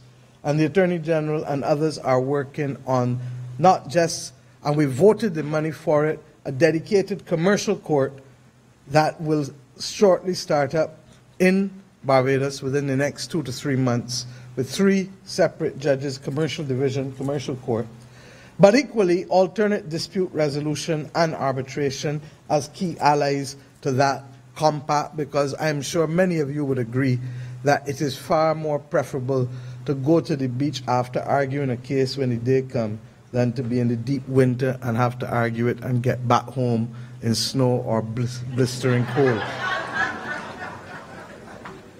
And then there's medical cannabis. And our government has agreed that the regulatory framework for that will shortly be introduced. The Attorney General is drafting it. The legality of it is actually quite simple because of the fact of how our legislation is drafted with it as a pharmaceutical product. We have committed even before elections that we would work to introduce medical cannabis, but we want to do so on 3 separate platforms. One, the basis of agronomic research that Barbados has distinguished itself in the past and must do so again in research and development. and therefore we must do so looking for the opportunities for research in medical cannabis. 2, the international business component. Barbados has been that place to which Canadians use as the second or third most popular destination for investment into the rest of the world. And quite frankly, Canada has already taken the leap with respect to medical cannabis and recreational. For us, recreational must await a referendum, and we're not ready for that referendum yet. But the bottom line is, on the medical cannabis, we can move almost immediately, and therefore, by how we structure our laws, Canadian companies will not be disadvantaged, and equally, not only Canadian companies, but Barbadian farm workers will not be disadvantaged going to work on the farm workers scheme in Canada, as we have been doing for over 40 years. And thirdly, that we must not make the same mistake that we made 3-4 centuries ago with sugar, that we must not seek to export a bulk commodity for the benefit of other people to extract value, but that we can in fact create a vertical model of value that will see us not only using the agricultural component, but also the manufacturing in terms of oils, and most importantly, the tourism component with therapeutic and pain management clinics being set up so that we can extract value at every stage along the chain. So those are some of the new exciting industries on top of the traditional, the tried and tested, the tourism, and the other parts that have been working for us over the course of the last few decades. But what's the simple message, my friends? We cannot do it alone. And we have determined that Barbados must pause and must see how best it can utilize the skills, the investment potential, and the interests of all Barbadians across this globe, wherever you may be found. And as I said earlier, Barbadians by choice, who are the most passionate, by descent, who are the most nostalgic, by marriage, don't get that. If you get a divorce, you are still a Barbadian by marriage. We don't divorce you, even if the husband or wife divorce you. By birth, and believe you me, if we can pull those people who have Barbados imprinted in their heart and who are committed to us, then the journey of transforming our nation, the journey of bridging the lost decade and moving to the next level, the notion that Grantley Adams and Errol Barrow and Tom Adams and others had of us, being a people with a mighty voice, small as a nation, but a mighty nation and a mighty voice, described aptly by Kofi Annan as punching above its weight. If we can do these things, then we can go far. And our part of the bargain is simply to invite you home in 2020, to be part of that journey, to come in 2020 to perfect the finest vision that we can have of Barbados, such that we can launch into a series and range of activities. And we not only invite you, but there are other things that we have done to be able to make it easier. In the budget last month, I announced that for the first time, Barbadians will be allowed to hold foreign currency accounts in Barbados. And there are many of you who therefore may want to keep your money in Barbados and to help rebuild your country by having some of your money. Nobody takes risk with everything, but if you take a quarter or a third of it and put it down there, nobody will be upset with you. In fact, we will all be happy, and your ancestors will even be happier that you have been playing your part. Equally, we've also agreed that if you have property at home and the property is sold in foreign currency, that you will be able to take out the foreign currency amount that you sold the property for, because there is no net loss of foreign exchange to the country. The stock has not reduced. So if you have a property at home and you sell it for 300,000 US, you take the 300,000 US out if you want. But what must happen, and particularly with our people, is that once you create fences and barriers, people start to act defensively. And we want, however, to do the opposite. to have a conversation, for you to add value to the conversation, and for you to be able to help us from wherever you are. The only thing we can't do with you in D.C. is to come and hug you, or New York. But we can talk to you daily. You can, Kurt laughing because I blew a lot of kisses from Canada home. And I got back a lot of kisses too after. But that's what the technology allows us to do. And therefore, you have to change your relationship. As I said in Montreal, I want you to be active citizens from here. We do not have a problem with dual citizenship, even if others do. And if they have a problem with dual citizenship, we have no problem with letting you hide the fact that you are a citizen, knowing that you cannot rub out. You can never rub out from your heart that stamp mark Bajan. I felt so good when the provost used the word Bajan and not Barbadian. It tells me that he is on his way to rekindling those linkages with Ghana and us. So my friends, I've spoken far longer than I intended to this evening. I want the opportunity to take some questions from you, as does Dale, as does Kirk. But simply to say to you that, why did I paint that journey of 2030 for you? Because along the way, we have to do the things to get to that place. And we have to have a sound economy to be able to give ourselves choice. Because without choice, we have no future. We have to make sure that our reserves continue to grow. And today, from 420 million, our reserves stand at 1.1 billion, almost 3 times what they were in May. Equally, our debt, our domestic debt restructuring has been completed, and our debt to GDP ratio has gone from 171% to 125%, and we are still now going to complete the foreign debt restructuring. Similarly, for the first time in more than a decade, Barbados did not run a fiscal current account deficit. In fact, we actually have a small overall surplus and a primary surplus of 3%, which is what the IMF didn't tell us, but we told the IMF in June last year, when I first had the conversation with Madame Lagarde, 1 week, 6 days after becoming the government, that we were going to, one, enter into an IMF program because it was the quickest way to restore confidence to our economy, but secondly, conscious that we would do the heavy lifting ourselves, but equally conscious, as I told her, that you can't ask people to do heavy lifting or go on a long journey without giving them a little breakfast.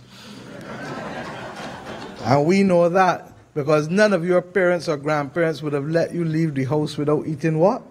A little breakfast. And in early June, that little breakfast for us constituted, one, allowing students to go back to the University of the West Indies and Community College and the Polytechnic in September without having to pay fees.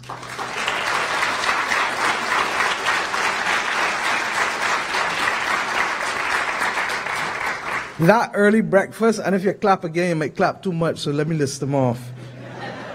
That early breakfast allowed us to take the most vulnerable of our vulnerable people, the minimum non-contributory pensioners, in other words, people who don't get an NIS pension but depend only on the smallest pensions from the state, to move them from $145 every 2 weeks to $225. In fact, it was a statement that caused me to say, give me the vote and watch me, because people said it was not possible. It also allowed us to be able to give public servants their first pay increase of 5% in almost a decade. It also allowed us to be able to take up money and to buy garbage trucks, and today we have 7 and hopefully another 15 will come in the next few months. And the bottom line is therefore that we will, before the end of this year, have regular service resuming with respect to the collection of garbage in Barbados. It also allowed us to be able to take money to fix transport board buses, to increase the numbers from what we had inherited, and to move now to be able to work in an innovative way to be able to get the buses back up. Recognizing, however, that the last government effectively privatized transport services through the back door by increasing the number of licenses from 500 to over 750, which now operate as all over the island, and in some routes overly populated. I still cannot understand how you can get 105 or 110 buses on the Silver Sands route. Last time I checked, Silver Sands was not in Port of Spain. 85 on the Silver Hill route. There must be something about silver in there that was very special, that caused that abundance of allocation of licenses. But we also did some other things. And in giving breakfast, we've been able, for example, to say to the most vulnerable earning that you get back your reverse tax credit, because we have a value-added tax system. And even though most food and transport services and banking services and medicine are not part of the value-added tax system, you still have to pay VAT on other things. And therefore, we give back. It used to be to people earning $18,000, or to put it another way, $1,500 a month. They would get $1,300 back a year in the reverse tax credit. Last month, I've carried it to people earning just over $2,500 a month, and they too will get the $1,300 a year as a recognition that we're giving you back some of the VAT that you would have been paying. Equally, we've extended the breakfast by allowing persons who earn between $25,000 and $35,000 a year, or once again, it's between $15,000 and $2,000, sorry, on the reverse tax credit, and between $2,000 and $2,800 on what we call a compensatory income credit. So you pay a tax, but come April, when you file it next year, the government gives you back all the taxes that you paid in the last year. I call it a government meeting turn. But that's what it is. It's a form of forced savings. Okay? So that we are working with people how we can. We are seeking to resolve the CLICO matter in a way that it was a sordid chapter in the last decade of our country's history. We will shortly, before be having town hall meetings just like this, but we will also make sure that before September that we are in a position to give back every policyholder $20,000 in cash, and then the rest of it in bonds over a 15-year period. And equally, that we will, for those who had the EFPA, the Executive Flexible Premium Annuities, the name alone should have known you that it was dodgy. That we will give you bonds. We cannot give them back the interest, but we will give them the principal and spread over a 15-year period and pay interest at 0.25%. Now, we inherited these things. I inherited in CLICO and British American $600 million in liability with $100 million in assets. Now, however which way you look at that, that is a lopsided equation.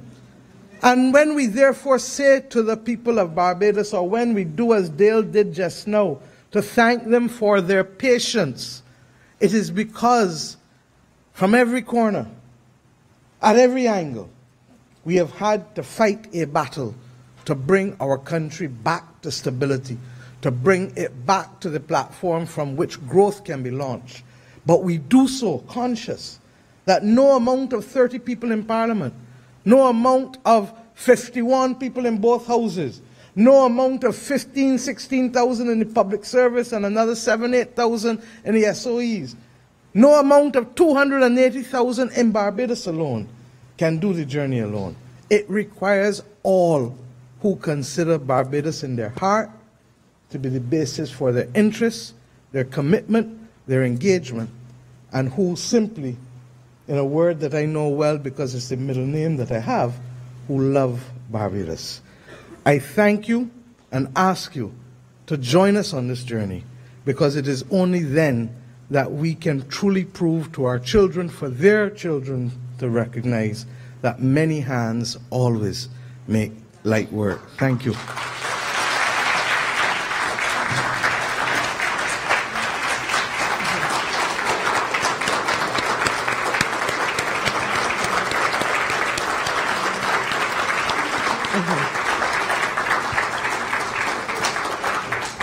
Thank you, Madam Prime Minister, for your very inspiring and interesting presentation. Now, ladies and gentlemen, we are getting to the point of the question and answer session. But I wanted to indicate the arrangements. You don't need to line up. There are ladies with microphones who will come to you if you want to ask your questions. You just need to raise your hands. Just a few ground rules. We would really prefer if the questions were brief. We've already heard the speeches of the Prime Minister and of the Attorney General and of the Minister of Maritime Affairs and the Blue Economy. Any comment, any statement should really end with a question mark. No soliloquies, please. So, yeah, absolutely no speeches. So please, any questions? So we'd like to start. Does anyone have a question? And you're also free to ask questions to the Attorney General and to the Minister of Maritime Affairs. Who would like to be first? Madam. Oh, I'm sorry. You next. Yeah, you next. Okay. Prime Minister Motley, welcome to Washington, D.C. in the campus of Howard University. And I say welcome not that you are a stranger because you have been visiting these areas quite recently. I want to address a question in regards to domestic debt restructuring. I fully understand the rationalization and I support the local debt restructuring program that you currently have in place. Here's my concern, however. You have invited the business community into your confidence, and you have asked some persons to take 85% of whatever is owed to the government as a one-time payment and forego the 15% remaining. The second option is to wait 4 years until 2023, where you will get a full payout for all debts owed to government. My concern is that companies waiting until 2023 can go into a contraction rather than an extension and cause further job losses to the economy. I know it is not intended for that to happen, but I wonder, how do you reconcile these two dichotomies and the great contrast that these two theories can have on the economy, since the private sector is supposed to drive jobs and the recovery in this economy? Thank you. Yeah. I answer quickly. Let's stand up, don't mind. Thank you very much. The bald reality is, my dear, is that most of these people have not been paid in the last 4 years or 5 years, because if you look at the date of the arrears which the government has towards them, they're very, very, very dated. But secondly, because we recognize that some people prefer cash now, that's why we've offered them 85 cents in the dollar to be able to allow them to take whatever decisions that they want to take. And thirdly, for those who want to be paid every month over the next 4 years, the next 48 months, in some instances, they may be able to factor that and get 90 cents in the dollar instead of the 85 cents in the dollar. So you're free to do that too. So in no way, it is in fact because we recognize the importance of the private sector in being able to maintain jobs that we have put these arrangements in place to allow people to access money that they simply were not accessing at all. And it's not just the private sector. Let me go further. In November last year, for the first time since 2011, Barbadians got income tax returns in the year in which they filed for the first time in 7 years. Equally, they got VAT refunds, which they were no longer getting, and they got corporation tax refunds.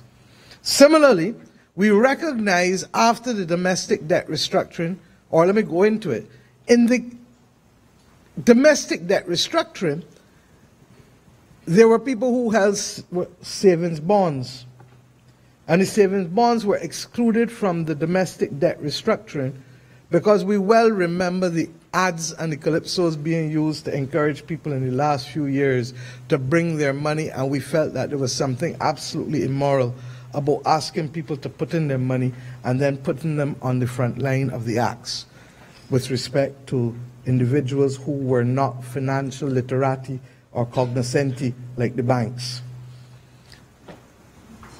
Fourthly, the pensioners who received a cut in the domestic debt restructuring, we accepted that people, and we didn't go at 65 or 67, which is the pensionable age in Barbados. We went at 60. And we said, look, we understand that you are at a time of your life when there may be difficulties. We cannot be all things to all people. But what we are going to do is to give you back $50,000 in cash in the first $50,000 that you have in the holding of government bonds after the domestic debt restructuring, and we paid $20,000 in November, and we just paid the other $30,000, Governor, at the end of March.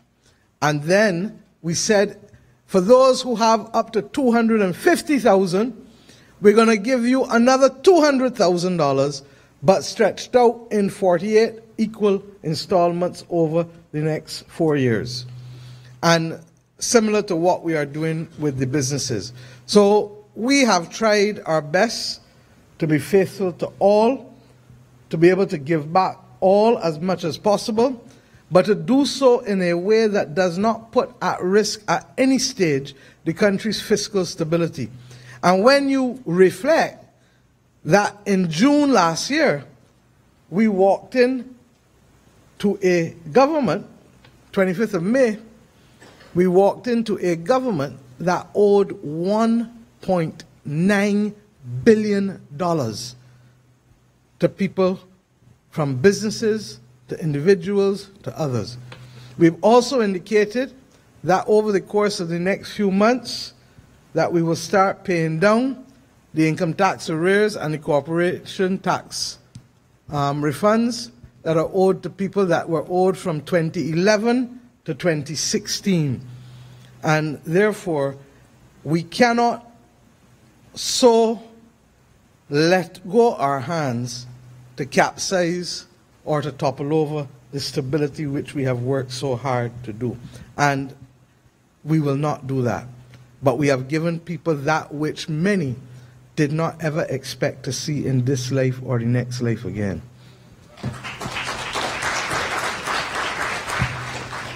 Thank you. Madam, you're next. The first question, you would notice that he didn't hear the instruction about brief. Okay? So I invite you to ask a brief question. Thank you. My question is youth focus, since I work with the youth in Barbados. I'm Julia Robinson, and I'm the co-founder and CEO of the Robinson Smiles and Hope Foundation, and I do work with the less fortunate in Barbados for the past 10 years. Currently, we are working with Nature Ranch, the Nature Ranch Center. We just built a computer lab there.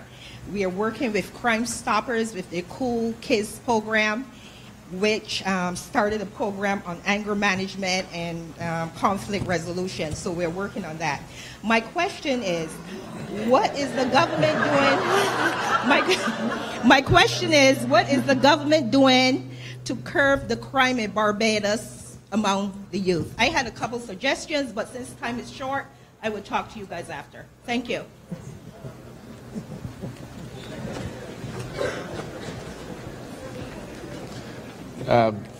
So we begin by reflecting on the fact that it's easier to we reflect on that aphorism that it's easier to bend a boy than to break a man. When we recognize the severity of the situation, in addition to briefing all of the relevant partners, the Prime Minister directed absolutely all of the social ministries to develop long-term programs to try and steer our young people and our communities away from criminal activity. I walked through with Kirk districts like Chapman Village and Chapman Lane and the Orleans, and there was a sense in which those young men and women felt that while they were living in Barbados, they did not feel that Barbados belonged to them.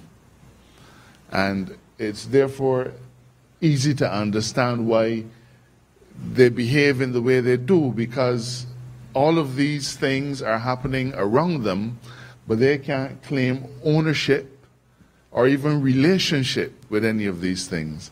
There are some communities in Barbados, and while we have national issues, we found that simple things like garbage collection in what we, I suppose, would call our inner city areas was neglected, an absence of social services. Now, these are not things that developed overnight. A significant percentage of our budget is targeted at youth.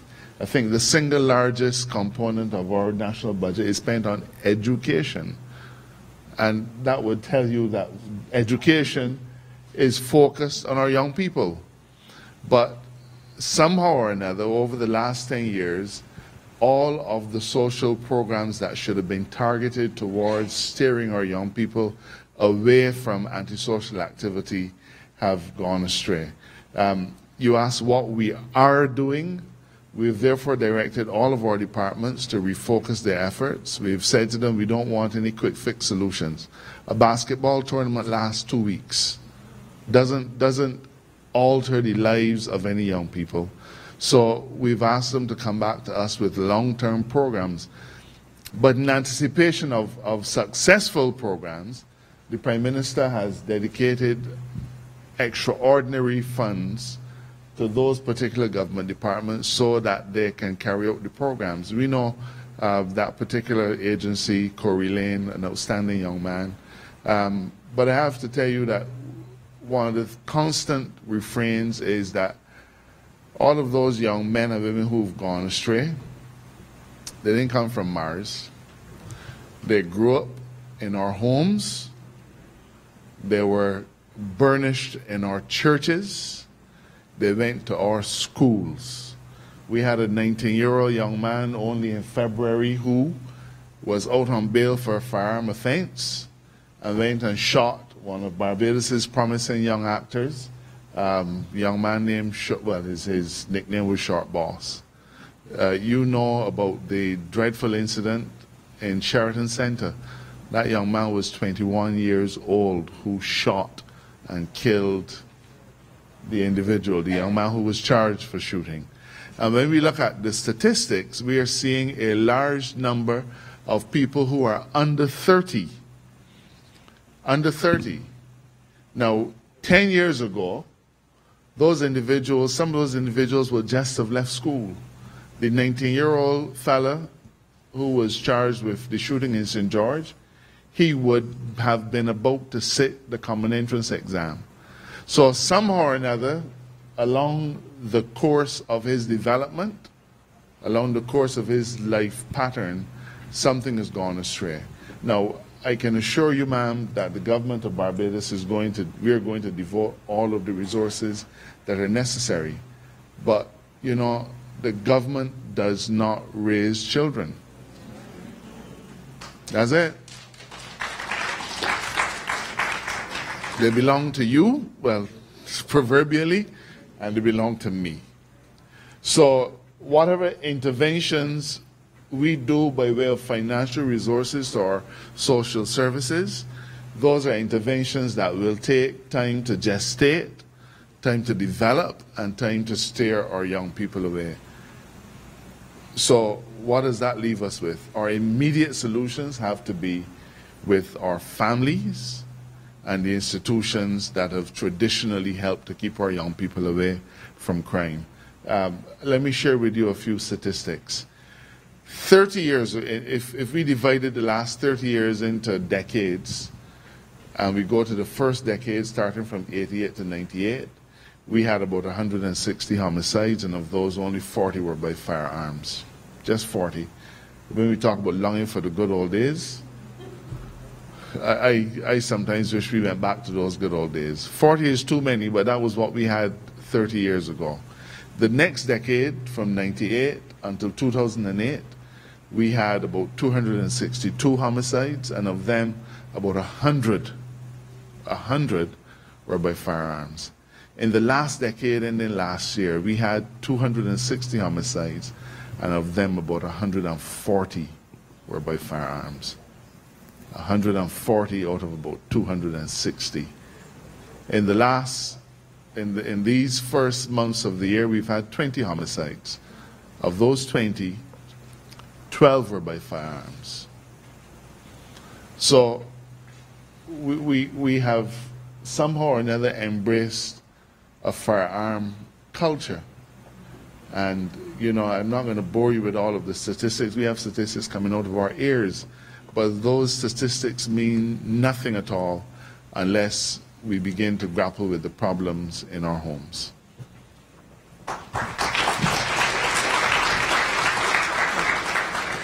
Okay, thank you.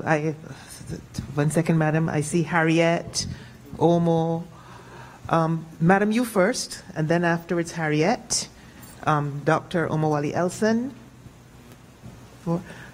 Okay, I recognize 5 people.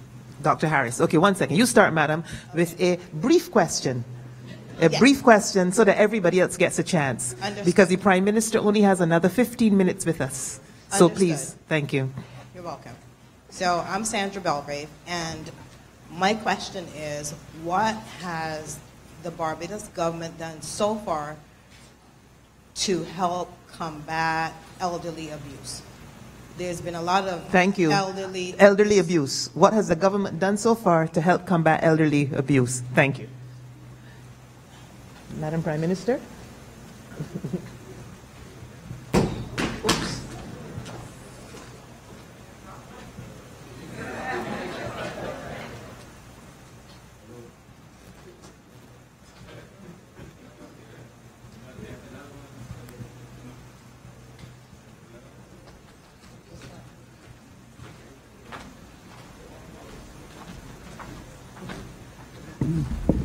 I really was going to ask Kirk to answer when it was passed to me, in all seriousness, because many of you may not know that this young man was also in a previous life a chair and director of social policy for the government of Barbados.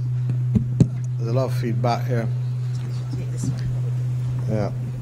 But, and I'll say that largely because one of the first things that we did was to ask Cynthia Ford to become Minister of People Empowerment and Elder Affairs, because we recognized that there was a growing set of difficulties as well as opportunities to the demographics of elderly people. So George, I think you gave a lecture in Barbados a year or two ago that spoke eloquently to the reality of an aging population. Mr. Ian Carrington, who is Director of Finance, was previously head of the National Insurance Department. And Barbados has very much the attributes of a developed country with a highly large number of older persons. I chaired University Grants Committee up until a week ago. And one of the things that I shared with the Vice Chancellor and with the principal at Cave Hill is that we want them to develop programs that allow us to appropriately manage the phenomenon of a higher number of persons within this age cohort than hitherto existed. We've also agreed that by next year this time that we will have a framework for both health insurance as well as for pensions, restructured framework, because pensions and health care have been the two things that have galloped literally at a rate higher than almost any other area of economic activity. Now, I've contextualized it not just focusing on elderly abuse, because in our view, all of these things are interrelated, and in some instances, the abuse is taking people's pension checks and using them, and that's why we're trying to move more and more to systems that will be safer with respect, in some instances, to digital payments, in other instances to accounts that will help them manage what they need better. Two, we recognize that, for example, the question of the hospital, we have 40 beds, or had 40 beds at the hospital that have been permanently used by persons who are elderly and who really ought not to be in the QEH. It's costing us $25,000 a month to keep them in each of those 40 beds. So you work out the numbers overall. When we look at the geriatric hospital, it costs us $5,500 a month to take care of an elderly person there. And then when we look at the alternate care of the elderly program that we introduced 15 years ago roughly, it costs us $2,700 a month to take care of a person through the subsidies to the private sector in the alternate care of the elderly. I maintain still, and I've asked the officers to look at it, that if we just simply use people and train them in the villages and communities in which they live, we can provide stipends at a far cheaper price to take care of elderly people how they used to be taken care of in all the generations before, without the kind of costs and without the kind of issues that we would have had before, and that we can still have the training and the oversight to minimize the opportunities or the instances of elderly abuse. So we're trying to completely rethink how we deal with it. Kirk, I don't know if you want to add to that. Clearly, we didn't listen to Donna about short answers too. Thank you. Harriet, you have the mic. Go ahead. Hello, my name is Harriet Warren-Carrington, and my question is related to the current health care system in Barbados. Is your mic on? I think so. Most Barbadians living abroad at or near retirement age, they're kind of hesitant to want to return to Barbados to take up residence because of the current health care system. What immediate plans do you have to improve the health care system in Barbados? Thank you. Well, as I indicated earlier, we are really trying next year, first and foremost, to treat to the issue of health financing. You know, there's a message that I've sent in the naming of almost all of my ministries, and I have a ministry of health and wellness. And it is largely because if we don't get on top of wellness, we're not going to be able to afford health care. And we are therefore looking, and I've just created a post of a health care finance commissioner, because we need to be able finally once and for all to come to grips to the cost of health care. If we can do that, then we can be very clear as to what is the compact, what is the relationship that we are going to have with Barbadians to provide the best quality health care that we can provide in the areas in which we are committed to providing it. And for us, this is absolutely important. It is the reason why in the same budget speech last year in June on the little breakfast that I put aside $10 million to be able to expand the accident and emergency department, because don't care who you are, if you're getting an accident or you have a stroke or you have a heart attack or you have an asthma attack, you have to be able to go for emergency care. At the same time, we've also, and they're about to be opened very shortly, I think within a month or two, agreed that there will be 2 polyclinics that will open 24 hours in order to take the pressure off of the QEH, the Winston Scott Polyclinic, and indeed the David Thompson Polyclinic in St. John. And let me say the maturity, because these things, and I want to say this because there were too many instances in our past that projects developed by a previous government were literally ignored and moved, and people shied away from them. We're not into that. We feel that the David Thompson Polyclinic can help us serve the east of the island, St. Philip, St. John, St. Joseph, St. Andrew, St. George, and we feel that the others can be served for now by the Winston Scott Polyclinic, thereby allowing QEH with an expanded A&E to do what has to be done. Now, why am I saying these things? If we can do that, I now have a report sent to me, and Sir George, I asked for it to be sent because the cardiologist of the region asked to meet the heads of government of the region at last heads of government meeting. Regrettably, it did not happen. And I therefore asked them to send to me their concerns, because the mortality rate for certain basic things is higher than it ought to be at this point in time. And therefore, we are working with them to be able to do the triage and to do the other things and to have the other blockers and all of the things that you doctors know better than me. But I just need to understand that it works, that we can pay for it, and that we can maintain it once we pay for it. And that is exactly what we are doing now, to be able to give comfort, not just to you who want to return home, but to the 280,000 of us who live home and who don't have options, and who have, therefore, to have the best possible healthcare system. There was a time when the Queen Elizabeth Hospital was known to be that beacon in the eastern, to the Caribbean, in fact, and we need to return it to that. And the others know how I feel, because simple things upset me. Missing ceiling tiles upset me.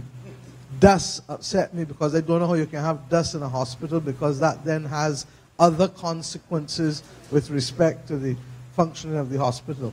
And if we can get those basic things right, we will not, as a developing country, and even if we do well in the next 10 years as an emerging developed country, we will never be able to do everything for everybody. Just not going to be able to. But what we do, we must do well, and what we must also do is to give people the choice to do other things that they may want to do for themselves. And Barbados has always been governed in that way with respect to health care. It is why we have a drug service that was established in the 1970s, 1980, that is among one of the best examples of a drug service in the entire developing world, and some may say also developed world. It is why we have been able to have a network of polyclinics that have allowed us to be able to take the pressure off of the acute care hospitals. There's one other thing that I've asked them to reintroduce, which I was not satisfied that we were doing enough of, and that is community nursing. I'm telling you that I believe in my heart of hearts that in the same way there used to be nurses coming around when we were children, helping people when they had babies and showing them what they're supposed to do and all them things, that we all of a sudden assume that everybody knows everything. But we have a case also of too many young people, some may say children having children. I'm not even necessarily going there. But what we need also is to be able to help people of all ages. This is how you need to eat. This is what you need to do. And the notion that Barbados can be the amputee capital of the world and we just accept it without fighting back is something that got to change. Because I am told by the doctors that there are tests that you can do that can tell you whether the last 3 months or not you have been eating properly and exercising enough in order to be able to control your diabetes. Now, if we can do that, then why are we not helping people live well and monitor them in their communities living well in order to make sure that they don't have to come into the hospital? So I believe getting the balance right between prevention, between wellness, and the provision of health care is what will allow us to be able to have a better healthcare system that is affordable, that is first and foremost for the Bajans living at home, but will also give you the comfort that you can live at home as easily as you live up here. And some may say even easier and cheaper.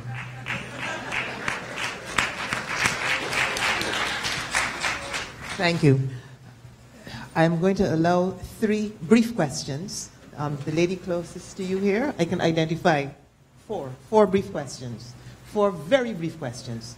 Omawali, the gentleman in the gray shirt, and the lady in the green jacket, in this order. A brief question. Very simple. It's getting late. We will cut you if it's not brief. Okay? My name is Jacqueline Lashley Ward. I want to know, you touched on the environment early this afternoon in improving environmental quality. Barbados has had some... Question. What are you doing, say, to improve qualities, like I would say, i.e. water quality and stuff, based off the problems Barbados had in the previous government in the past years? Have it improved? Would you say it improved significantly? Water quality. Thank you. Thank you very much for the question. So we've taken and treated very seriously to the issues pertaining to the environment in a larger scale, beyond water. We have taken the environment very seriously, we believe. If we expand the question, climate change is the most serious challenge of our time. And perhaps at another time we could have a full conversation around climate change, but we've taken very seriously to the issue of climate change. You would also be aware that when we won the government, we inherited a South Coast that was not only an embarrassment, but it was a risk to our health and to our lives It became, when you Googled Barbados in June last year, the first thing that you would find was the South Coast sewage issue. I am very happy to say that we fixed the South Coast and that we've been able to... We've installed a temporary outfall, and we're working on a permanent outfall as well. We also know that a lot of the water pipes and mains that we use, the Prime Minister reminds us often, were laid by the British.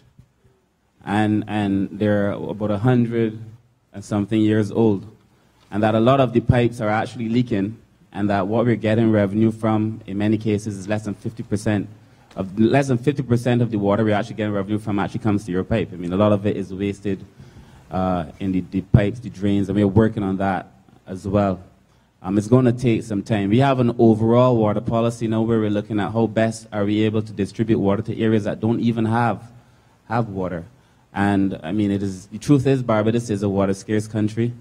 The minister responsible for water recently announced that we have to look at other ways of using water. There are some countries, I believe in the US, that already use water that is reused water.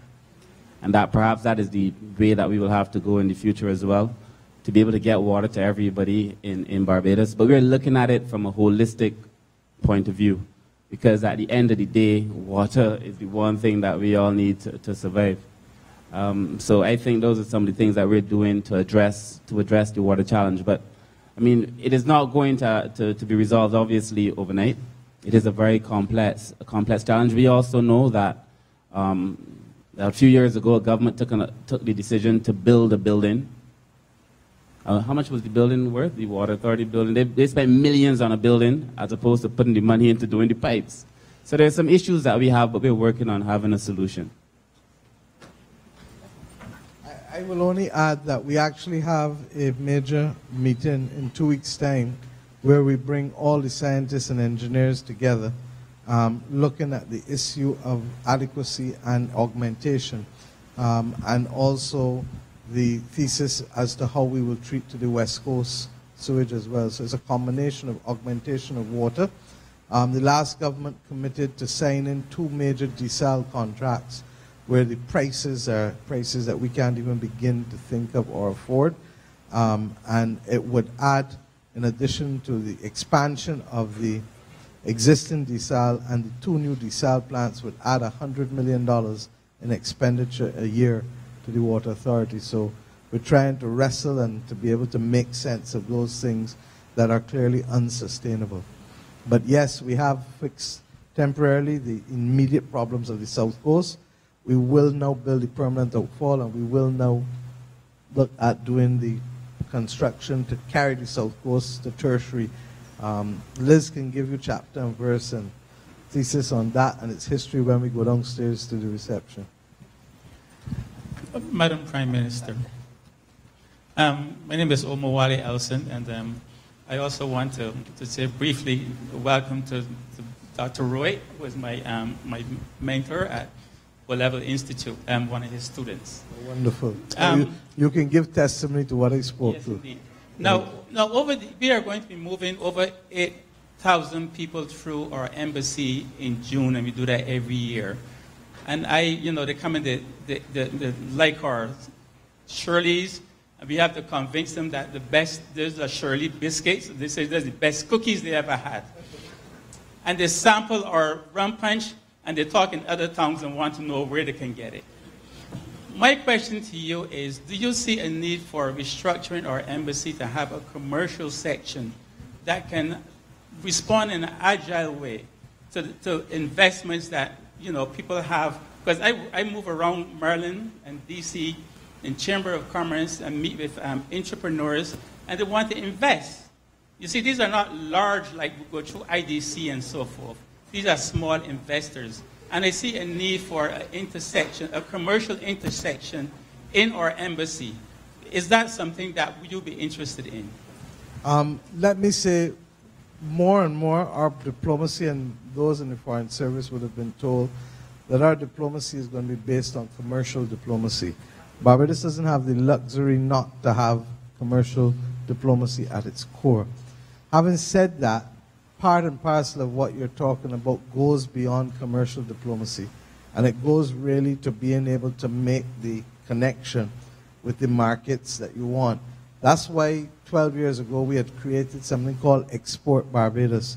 And regrettably, the last government shut it down even before it could get properly off of its foot. Clearly, in difficult fiscal circumstances, we are not in a position to open up another institution again to move forward on that. But what I am hoping is that Invest Barbados and IDC will work more strategically with our missions. And we've tried to create, there was a lot of talk about the country team approach, but we've literally tried to bring it now so that we talk with one voice and move with one voice in a lot of these areas. The key component, though, is that you really need a good private sector distributor in the locations to be able to make sure that people can get product and people are told what kind of product is available. And with technology being what it is, it's easier to be able to communicate with persons and to show them the portfolio and to let them know that a Shirley coconut biscuit tastes better than the original Shirley biscuit. I'm told that Liz was having the same conversation.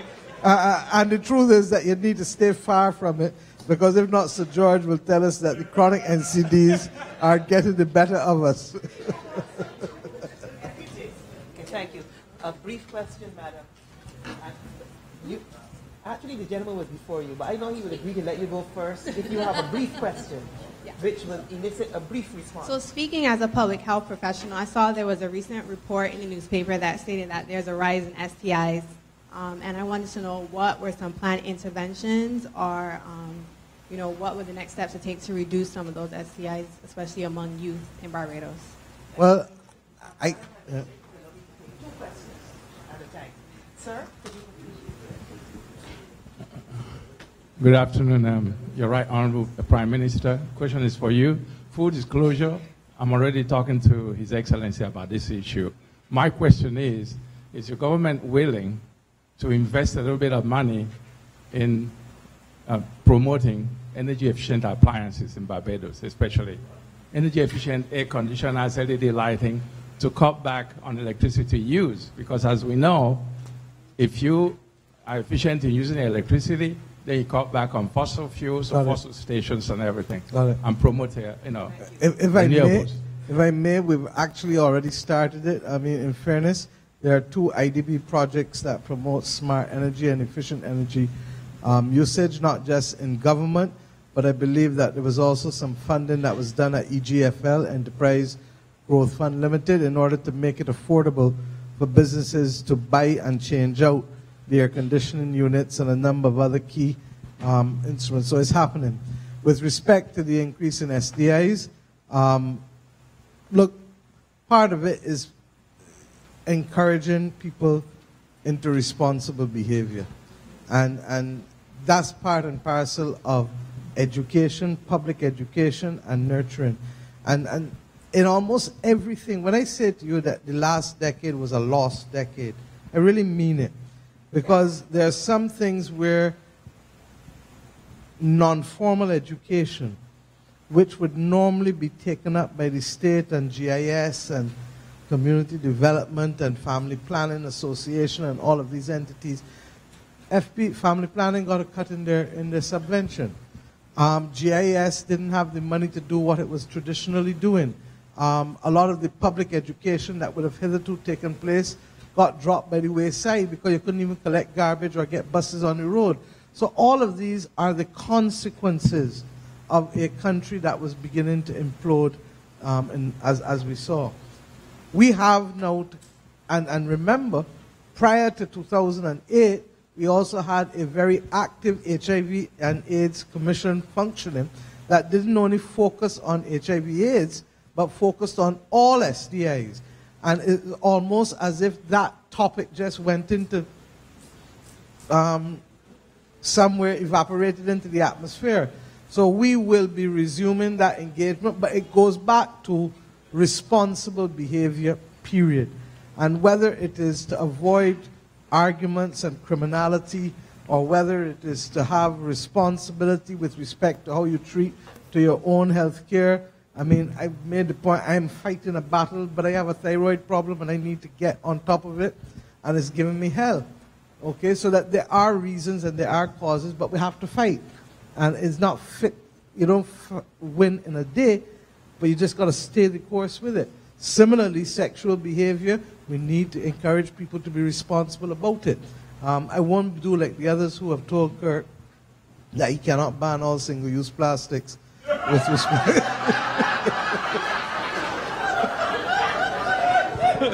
And that there have to be at least one or two exceptions, if only to win this battle. I thought we would end on some levity.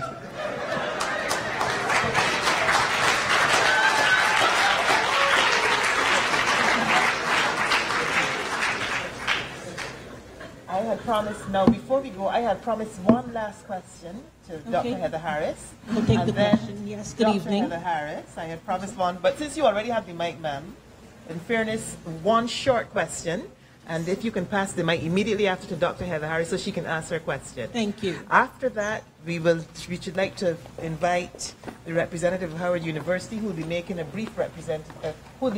presentation to the Prime Minister. But please go ahead, ma'am. Yes, this question is directed to the Honorable Prime Minister. Good evening. In her absence, the answer. Perfectly fine. She'll be back. Yes. My name is Juliet Ford Newton, and I am a three-time woman business owner. One, I owned a business in New York, one in North Carolina, and one in Barbados. I'm the CEO for Synergistic Solutions Training and Development, Inc. My question is, what is the schedule for takeoff with the educational program, now that you are looking to overhaul the educational system? And are you at the point where you are prepared to incorporate e-learning into your training initiatives so that... Thank you. E-learning and the educated. Dr. Yes. Harris? Mm-hmm. Okay. Good evening to the Prime Minister and to the platform guests.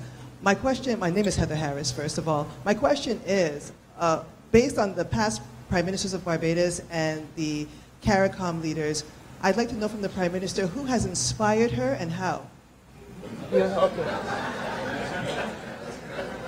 She'll be back in a minute, but meanwhile, I invite...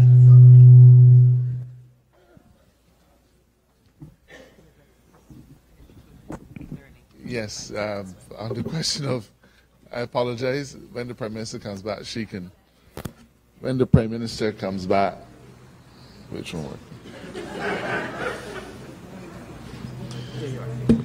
Yeah, when the Prime Minister comes back, she can tell you who inspires her. In relation to the question of e-learning, I can assure you that many of our processes, not just in terms of our education, but in terms of how we deal with things like our court system or taxing system, how we apply for town planning permissions, all of our government processes are now being oriented completely towards a digital environment. And you know, the whole concept of e-learning is not new for us. I'd like to remind you that 15 years ago, we started what was called the EduTech program. And the purpose of the EduTech program then was to ensure that every single student in Barbados had access to technology, had access to computers, and thereby would have been able to benefit from electronic delivery of education. That project has faltered along the way. I can't speak about the financing of it at this point in time, but I can say to you, as Attorney General, we are now moving to an e-litigation platform. We're moving to all of our tax returns are now going completely digital, planning applications digital.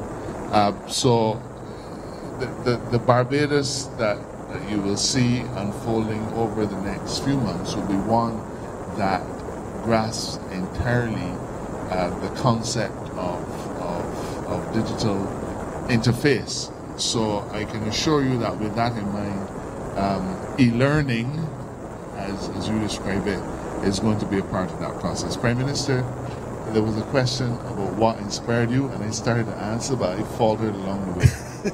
I'm sure not. What inspired me?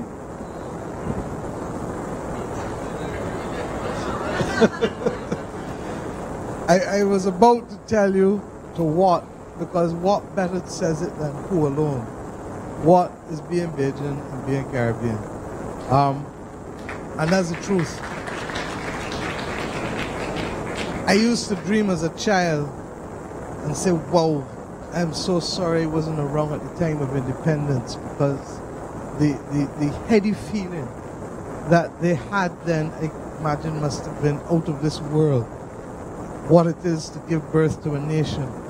I didn't know that I was praying for a job that would have me think about how best to rebirth a nation. But honestly, being Bajan and being Caribbean, yesterday before I went in to the session at the IDB, and Sir George can testify to it because he was there, I was listening to 3 calypsos before I went in, because if you want to know what puts me in the space, I am as inspired by the lyrics of Lil Rick and the rhythm of Bajan music as I am by the voice of fellas like Jesse Royal and Tanya Stevens and their lyrics, or Sparrow, as I am by the leadership of Earl Barr and Grant Adams and Tom Adams and all who went before, and Michael Manley and all of the great Caribbean leaders. But I also recognize that leadership that is moral is the greatest leadership of all.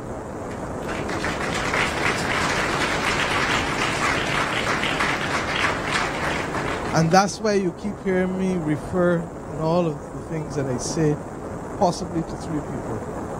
To Jesus Christ, to Mandela, and to Martin Luther King.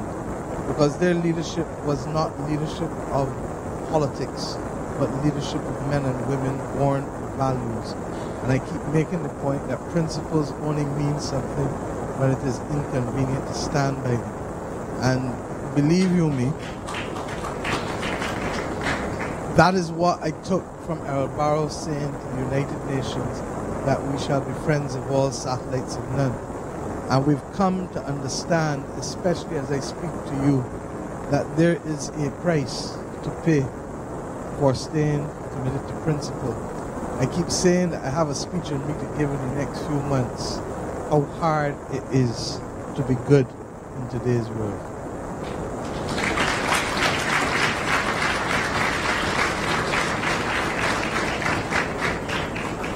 Prime Minister, I thank you. And Minister Humphrey,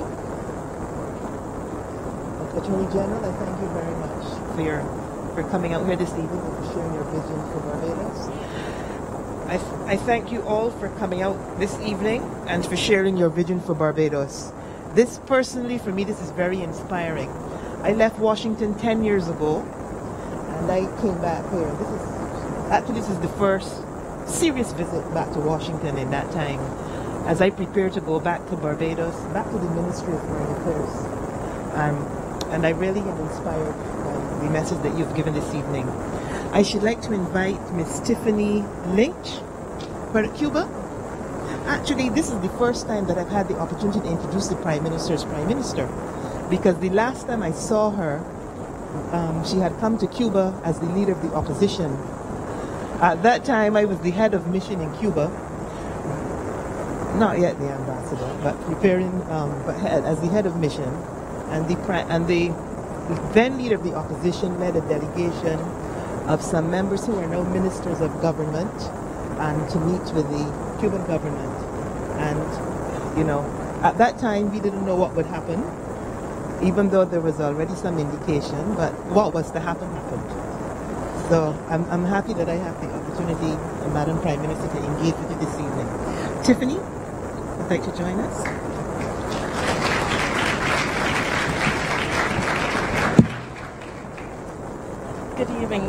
Good evening, everyone. I was told to keep it brief.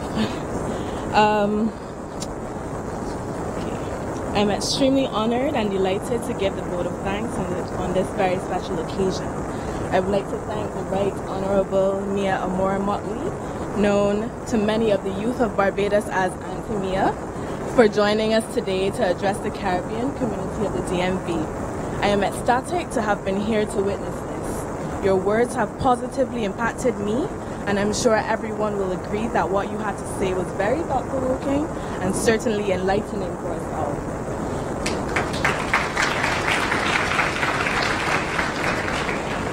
Your words have left an indelible impact in my mind.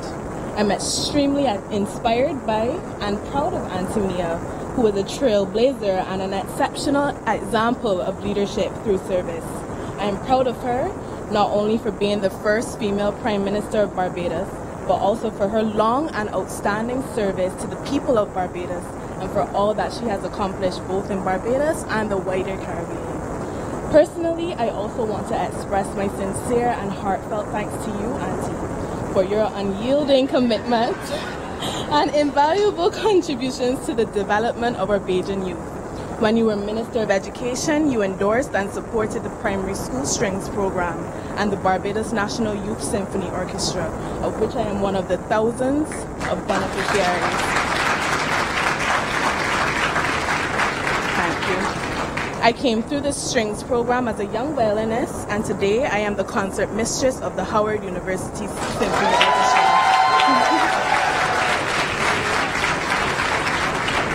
Thank you. On behalf of all the young musicians and their parents across the island, I thank you. We hope that events like this are more frequently hosted in the area and a culture of Caribbean inclusion and unity can be nurtured. Thank you so very much. Ladies and gentlemen, please join me in expressing your appreciation to the Prime Minister of Barbados by giving her a hearty Howard applause.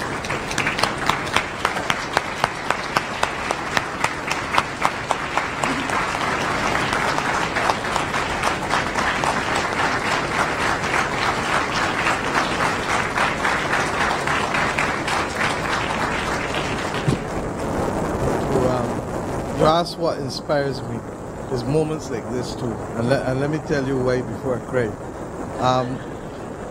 The day that I was moved, or that I discovered, and Liz may remember this, that I was going to be moved from the Ministry of Education, Youth and Culture to become Attorney General, I summoned the Permanent Secretary, both Permanent Secretaries, Education and the one for Youth and Culture, as well as the Director of Youth and the CEO of the NCF. And some may say inappropriately, but I don't think so. I used up on that day my power to be able to assign all the discretionary income in culture to a number of key projects. And one of those projects was the Strings Orchestra, because there had been no money put in to music for strings in Barbados, and I felt strongly that we needed to be able to invest in the future. When I say to you that we want those under 18 in 2030 to be how they will be, it is because of young ladies like yourself and their achievements.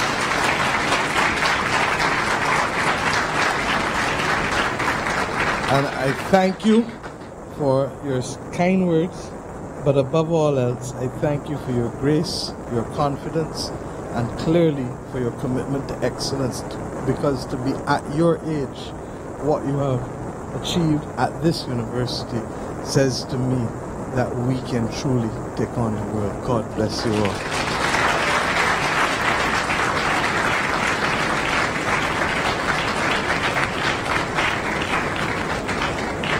Ladies and gentlemen, I thank you very much for coming out this evening. The ladies at the back of the room will lead you to a reception which we'll be holding in honor of the Prime Minister downstairs. Thank you very much for your time, and thank you very much. Thank you.